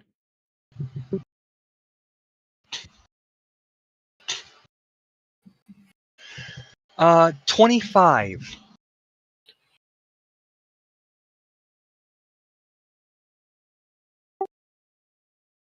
Okay. You are not overwhelmed by the amount of information that kind of appears in front of you. Instead of just a screen with certain bits of information, you're at the point where the machine starts and your wall of information is massive. It almost displays on the backside of this like bleacher like type thing.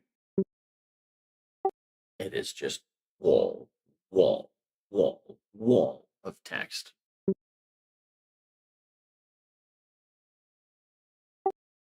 But somewhere on that screen, you notice that there is a warning of a blockage.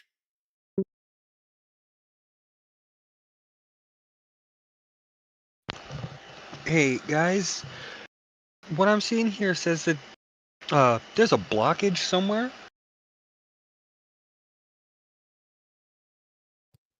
What kind of blockage? Am I able to sift through the information in any way, shape, or form?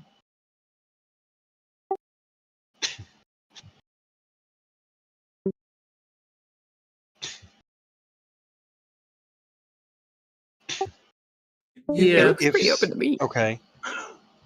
Am I able to do so in a way where I can sift through what I want to look for in the way of related to that warning?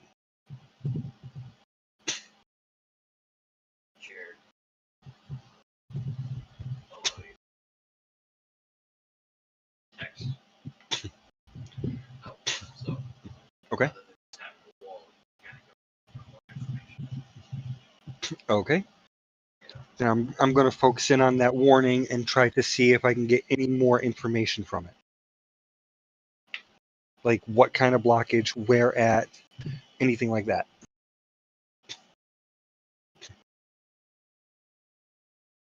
Or is it more of an error 404 not found?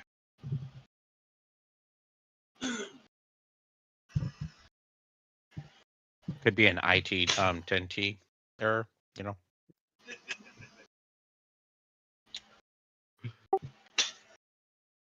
The error is coming from inside the hole.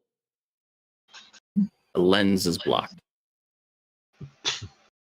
But the more you look into this warning, the more the room feels that impending prey feel. You're being watched. Even the low rolls for the perception check, you get that My feeling. 8 picked it up. Yep. Because the more Eleonora searches and tries to get more information on the exact location of this error, the more that feeling starts to overwhelm the room. It's everywhere. Can we tell it's being caused by Delanor or no?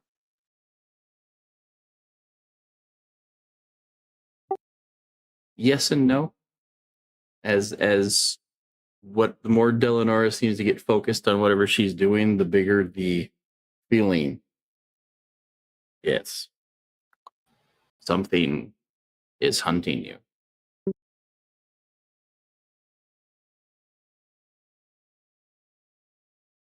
Okay.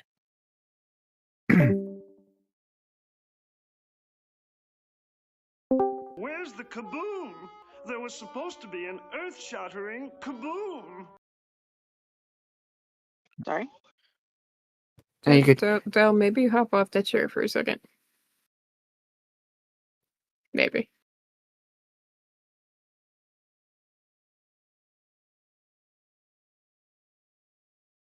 All right. So yeah. So Spot is like looking at the lenses and trying to figure out where. I'm almost on figuring out which lens it is. Yeah, but I'm pretty sure they can see us, whoever they are. Well, they can go fuck themselves. I want to figure this out.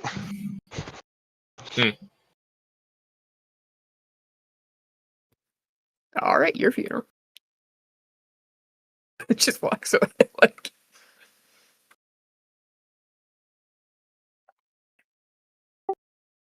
Whatever is hunting you is big.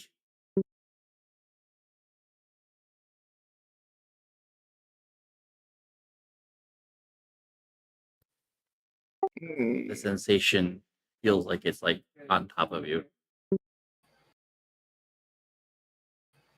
I'm gonna look up. Cause fuck it. You look up, Nothing in the ceiling. nothing in the ceiling, nothing in the rafters, nothing on any one of these column ports. Don't see nothing. It's gonna sit next to the monk and just be like, "You feel that too, right?" God damn it. It's Johnny's headset fighting him. Wiz- Want to hit me with an insight? Which one of us? The wizard and the monk.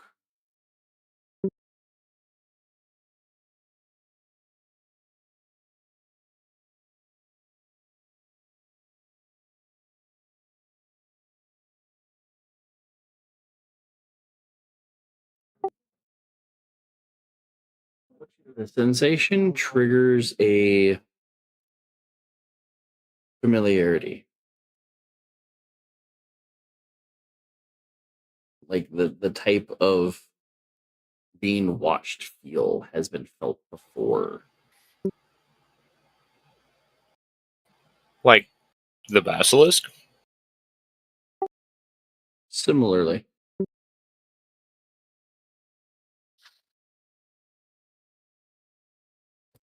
Okay, Sam, I've got a question. I have an answer. Going off Andrana's past, it's the feeling of a predator. How big of a predator in relation to Vecna? Tiny. Okay. Spot is Okay. flipping through his journal and trying to guess.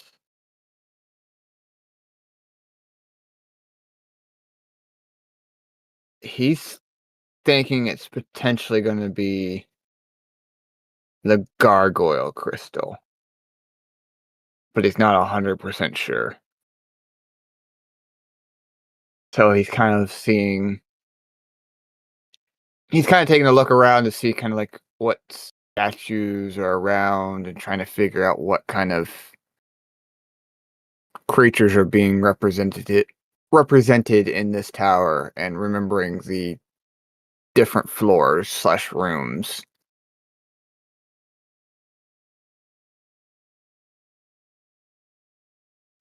Andrana's just doing a stroll around the room, trying to figure out if there's anything else that points to a ritual or something else in this room.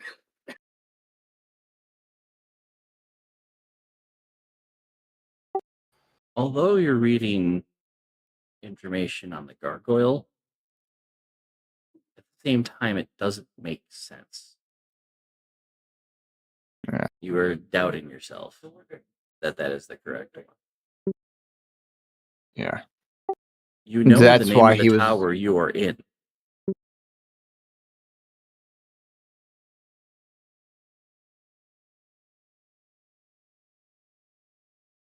Moonspire. I'm looking for the Entry owlbear. 10. Yep. What does it say there? What does that mention say? Guys, we should be looking for an owlbear. Isn't there one downstairs? Well, kinda.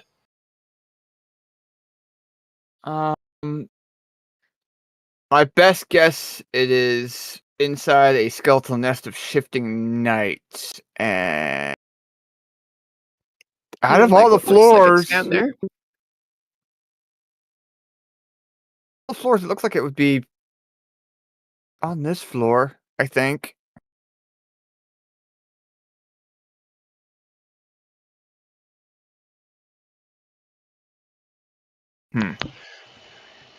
Better. Have I been able to surmise which lens it is?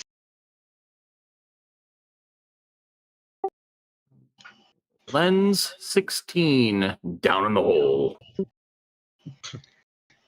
Oh, look, I can fly. Delanora's gonna fly down into the hole.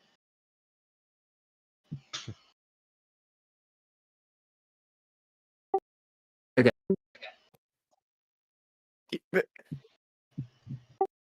Eleanor goes flying off the chair and down the hole. Down into where the knight is in the floor. And you find yourself going down and down and down. Seeing how the moonlight is redirected into different lenses, being directed into arcane devices, which translate the information it's getting into other things as it trickles its way down the tower. But one of the beams, as you're kind of going along, goes from lens 15 and stops. Other lenses are taking the same beam of light and moving it around, but one of the kinks in the chain seems to stop right there.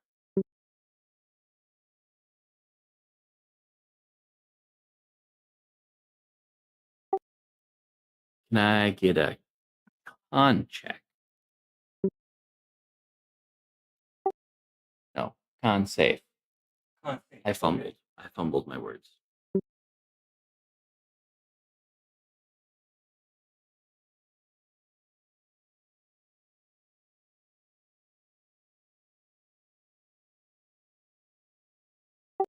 Does the baby bring you luck?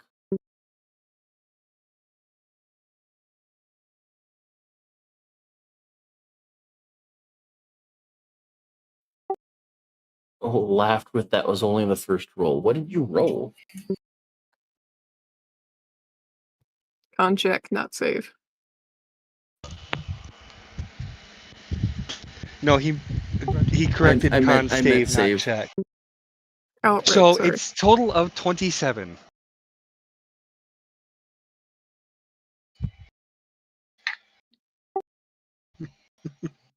In your vicinity, you just feel anger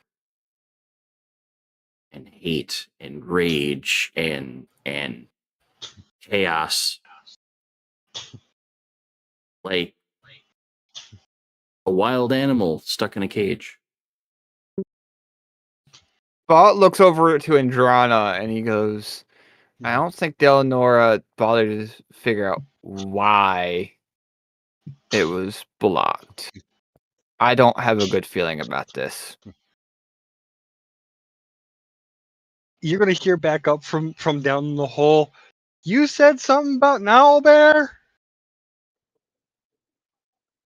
That's where you found it. I think so.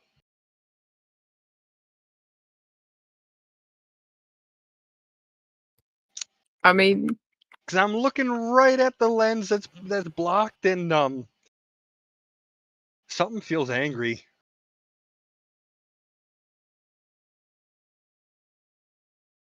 did you poke the bear? I did not poke anything, but I don't think I had to. I think just me coming down here did it. So what's a good Oh my idea? gosh. Methinks Run your like wings hell. should be used in the opposite direction. I am going to go up and about 15 feet. No, let's make that 40 feet. I'm going to go up 40 feet and firebolt right at it. You're gonna throw no. magic at lenses Oh, that no. we need I didn't say lenses. in the vicinity. Of lenses. No, wait, you have a point there. Adriana messages down to Kairath, who's next to Rick, and she's just Ooh. like, anybody have experience in making lenses? No, that was in character. Hold I on, can- you have a point there. And Oh, Andrana's still asking. It goes from charging the firebolt to no, you're right. I mean, I can fix them, maybe. Worst comes to worst, I have mending. Then Andrana gets like a minute later Yeah, because Rick has a to lot of get mendings. Many mendings. How about this? Magic missile! Hey, see, It don't that's the miss. smart one. Alright, I vibe with that one. That one's not Cause and effect if it moves the. Nah. bad. Question for the DM: has the owl bear presence, or what we think is the owl bear presence, moved? How do? Oh, I don't have. Do I? Nice. So what are you magic missiling?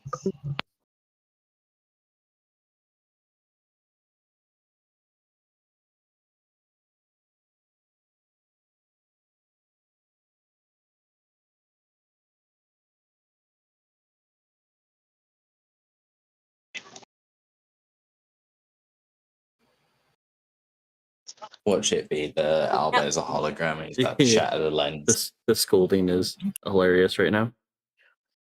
Oh boy. Nope. Being blind. Yep. Shooting blind. Oh What's boy. up? What are you trying to magic missile? All it is darkness, lenses, and lights. but after lens 15, it stops transmitting. There's a blockage.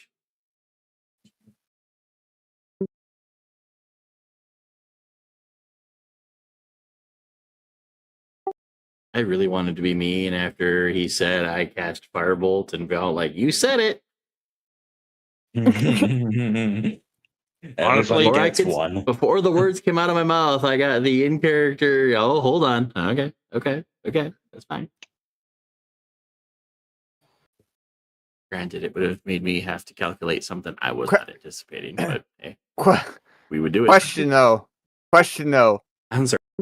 Is Delanora committing to casting Magic Missile? I don't know, because I haven't gotten an answer. Needs What are you to trying to target cast first. Master Missile on?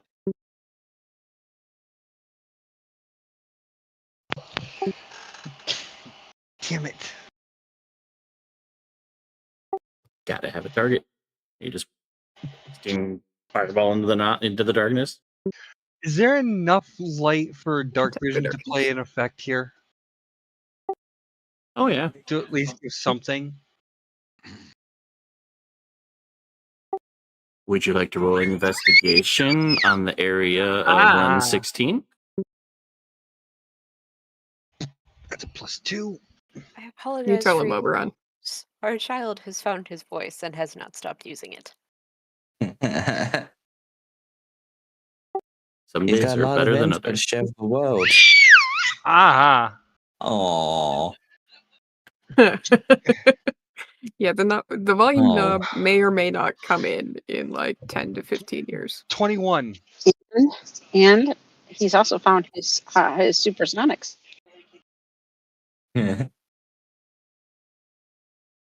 You helped Daddy roll a 19, which gave We'll me a install 21. an equalizer at some point.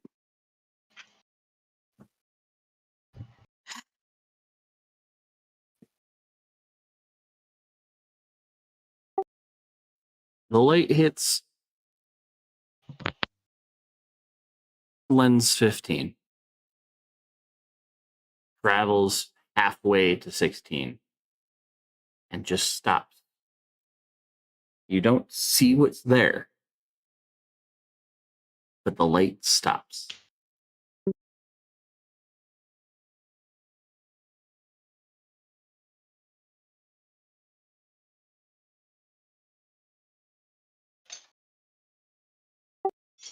In Is there a time bubble? layman's terms, would you like to poke the bear?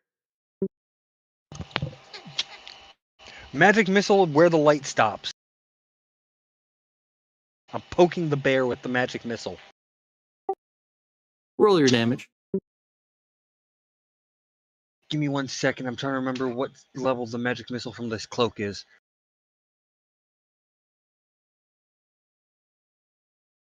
That's 5th level. So...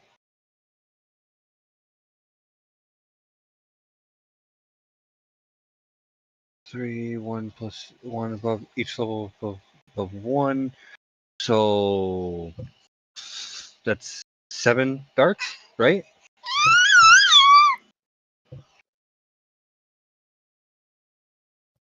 I think it's determined by how many stars you pull off the cloak to cast it. I think No, each a one is a fifth. singular one. You can rip more than one, I thought, off. Well, if you're casting it as a 5th level spell, Magic Missile is 7 darts. Yeah, they're screechy. Come here, Screechy. I don't want that. We're going to the high chair. Okay. It's time for apples. I am reading the cloak really quickly. Take a magic action to remove one of the stars to expend it to cast the level 5 version of Magic Missile. No, it's level 5 per star.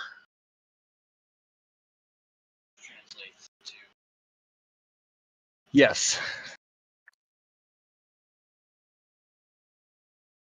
So it's 1d4 plus 1 per missile.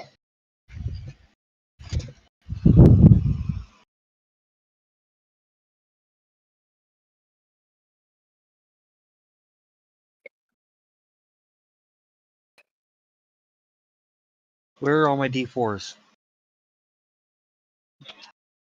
The baby ate them. Just I didn't hope tell not. you. Those are caltrops. Hopefully they're not in your shoes.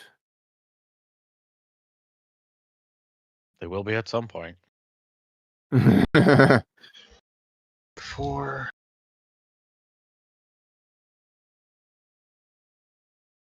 Here, Daddy. Daddy needs a gift. I'm gonna put it in his shoe.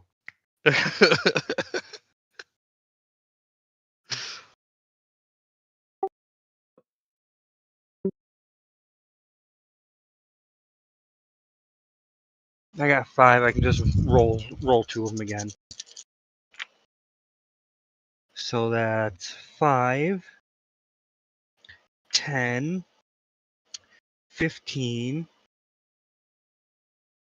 19, 23,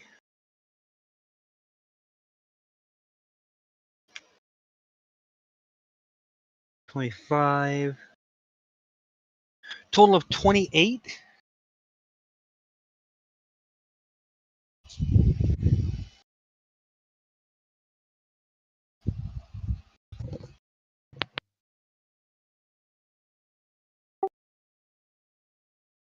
Uh-oh.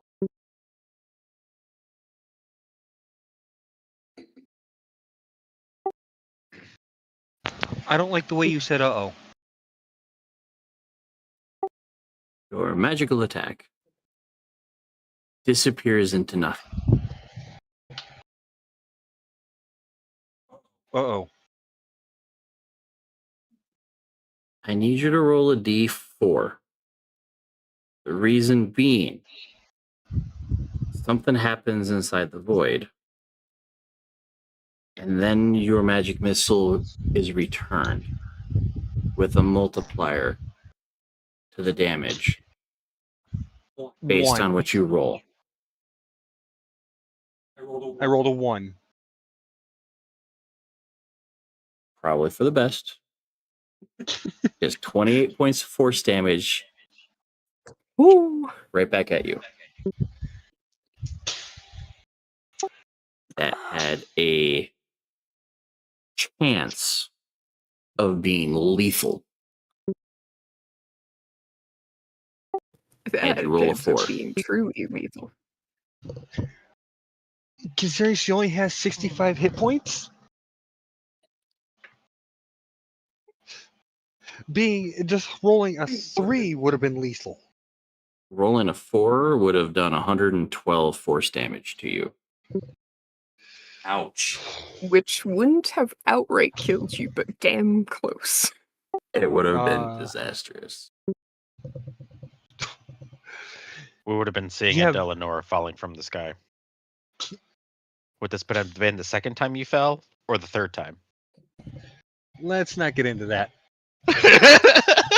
And Gosh, the people what on the did we second learn floor about? are just sitting there, and then all of a sudden a Delanora comes flopping onto the machine. And what did we learn about casting magic in a place of reflective capabilities? Oh. Any of you know light to be able to see better down here? Oh yeah, I know that one. Wait until I come back up there. Oh, So- you did not specify that, my friend. You asked for light, and the cleric went, sure. Crap. Sure go. You get a Wizard couple is of seconds. turning around. Wizard is turning around. It's like, yeah, I know what's coming. You get a little bit of a warning because she has to pick up like a rock or something like that. Cast Okay, light because in I get a little and bit of a then toss warning, it. I am closing my eyes upon hearing, okay. Closing and covering my eyes. And Dara's like, I Oh, know how this boy. one works. Grabs a stone, lights it, drops it. You grabbed the stone. You couldn't have grabbed a feather. Hopefully, it doesn't hit a lens.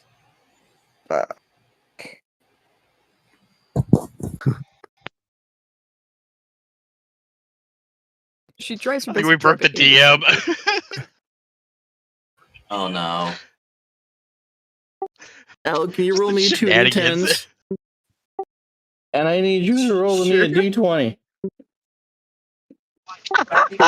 Yes, because you are in the middle of where all these lenses are, and someone just went light. How many things does it hit before it hits you? It's only a 6. It's only 6 total, Tim. I rolled complete ass. You're the damage. He's the multiplier. I'm aware. Oh no. Oh no. How many times 26. does that 6 bounce? How many lenses does that 6 bounce off? I've never been just- so glad to roll low. You Never Yeah. been so glad to roll a 2. I almost should have said you should have rolled it right here. You want me to roll it again? You're fine. Do it. I probably won't die. I will.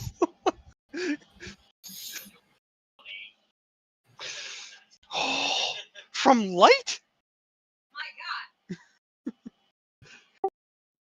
But specifically, the damage is you're sensitive to light with dark vision. Even with trying to cover your eyes, it is still overwhelming when you are completely surrounded by bright light.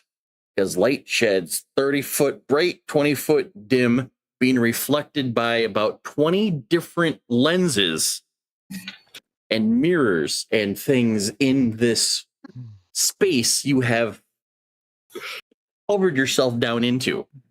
Essentially, you did. For the record, Androna A also has returning dark beam of vision, light comes up out of the hole, so like you've just activated a goddamn flashlight.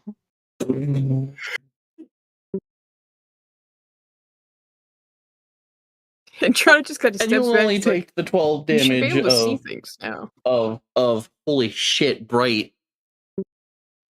Like looks at Spot and Keth. It's just like, that's enough light, right?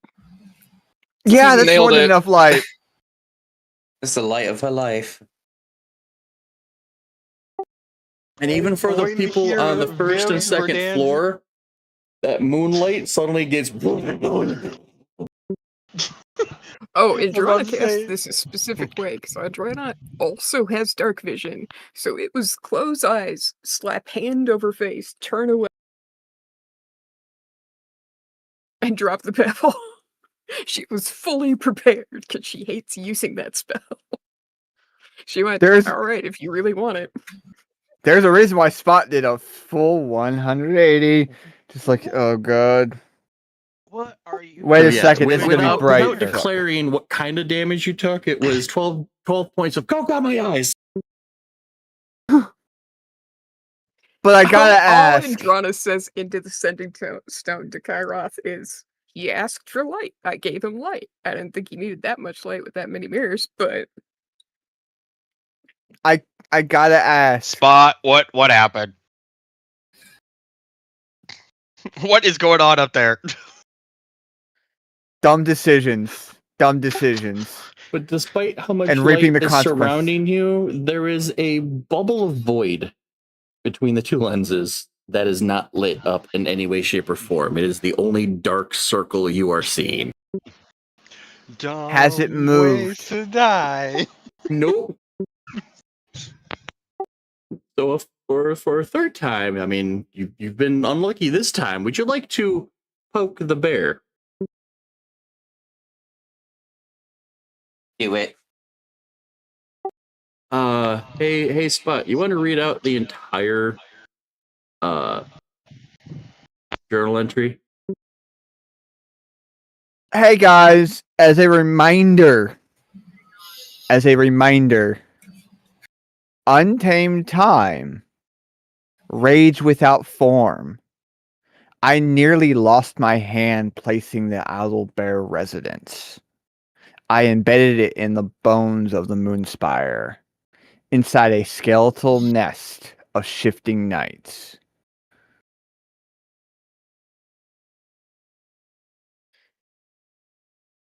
I got a bad feeling that someone's gonna have to stick their hand in it. Actually, I think somebody already can stick their hand in it. Somebody who already lost their hand. I'm going to Wait, how far away is it? wait. How far down is country, Tim? Lens 16.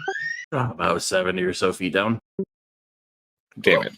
Far. Here's the question: is there a way to reach that area without flying?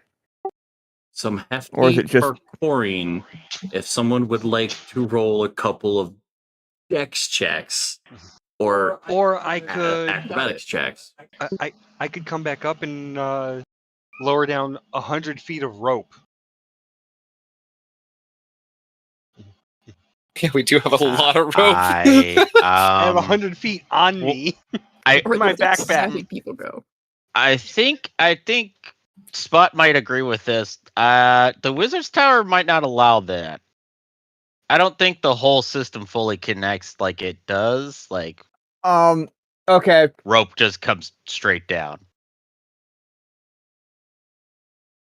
But I think that's I just have my to do theory. it this way.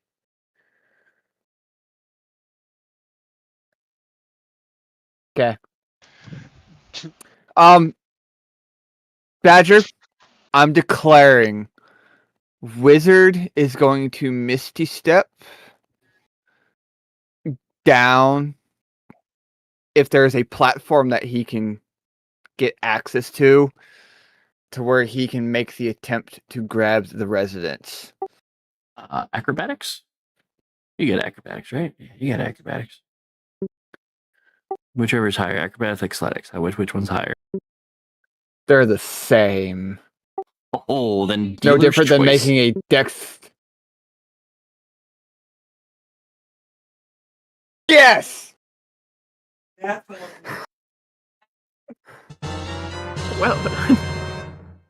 Well, damn. Well, damn. Well, damn. Holy cow. The wizard walks up to the edge of the circle, sees what Delanar was attempting. Eventually, with the light, sees this spot of void.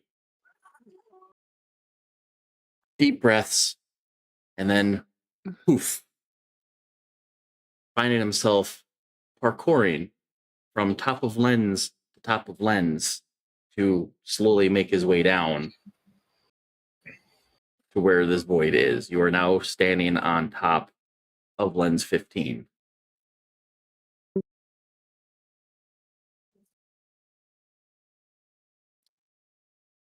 Spot's gonna do what he has to do. Doesn't mean he's liking what he's doing. He knows the warning. Sticks his hand into the void to try to grab the residents, and hopefully he is fast enough to not suffer the consequences. I would like a dex save.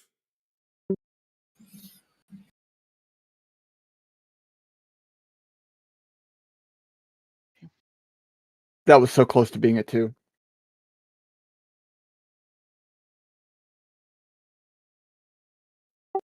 Also, the last couple of nat 20s didn't be no one gifted any inspos. You can have mine. Do I need it? You might want to use it. Maybe? Does a 14 pass? No. Inspo. Hey, Badger. Oh no. You can Yes. take mine. How Fuck it, I've got one. Take it. I'll use mine. roughly how far away is lens 15 from the floor of Verdan and Vivron? You don't maybe see keep the the 14 and lenses. You hope. don't see them. You just see the light coming through the ceiling. Oh, Hey, okay. he's not that dexterous of a cat. I can tell. It makes sense. I- He's book smart, not physically capable. Oh, Kythos was not a dex tank either. Kythos had some dex, not much dex. And I'm about to Okay. get dexed. It's not as So- bad as I thought it would be. You stick hand in, you Mhm. feel this crystalline sphere, and as you go to grasp it and pull, you feel a sharp pain as you pull your hand out of the void. You have taken 24 points of piercing damage from what can only feel and look like a bite mark. Afraid of that, Buddy. but that was a consequence that he Buddy. knew would happen.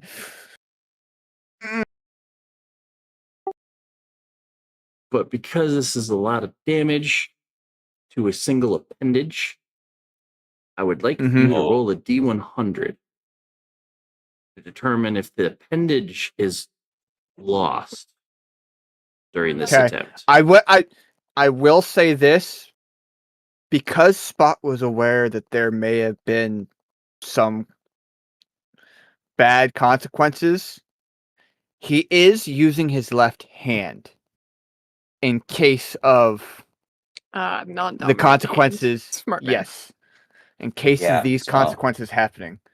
So, percentile dice. Yeah, That's 'cause no that was problem. half health. That was half Yeah, health. right. Oh, shit. Oh, no. We have an artificer in our party. Yeah. We have medics in You our want a new party. hand? You want a new hand, You buddy? I got you. you maintain the ability to kind of knock the gem out of the void into your dominant hand. But unfortunately, from about halfway up your arm, Oh, Is it buddy. gone you're or now just damaged? it's gone. Is he bleeding? Oh, shit. Yes. Pockets it and immediately. Hey, you want to bring him back up here? Immediately wraps it because he's smart enough to at least detect the bleed. I don't Tourniquet think he's that shit. smart enough to do a tourniquet or has anything Okay. on him to do a tourniquet because How he's far? about to be 70 feet panicking. down, though. Delanora So is yeah. grabbing him and just going straight up.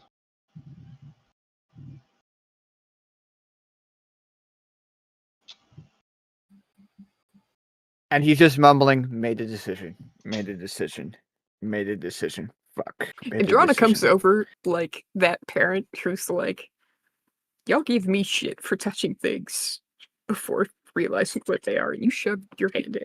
And immediately just takes out her med kit, tourniquets, and starts properly trying to heal this as much as she can. And in Right, we the have a winces battlefield of medic. the winces of pain, it was like, this is the only way I could. You want me? You I want me knew to roll this is the medicine, Tim? Yeah, the only sure. way I knew how to do I it. think you'll get This is the only advantage way I because you knew get how to the do med it. kit. Oh yeah, Brandy got herbs and stuff. So yeah, my specialty is Vatican. Please. Yeah, since you got a full kit, you get advantage on that. So yeah. Spot just kind of like tried to stop the act of gushing of blood. Gets pulled back up to the top of the top of the floor. Yeah. And Andrana just very quickly just goes, cool, cutting off circulation, wrapping the thing, and like a trained professional and some sort of combat medic manages to completely bandage your wound.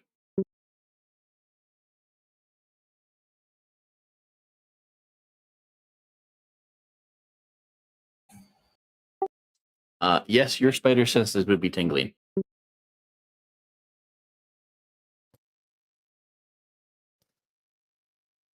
Currently, Maybe- at this time, maybe Rick it is should- also trying to radio in and trying to get updates of like what the fuck is going on because it has been dead silent.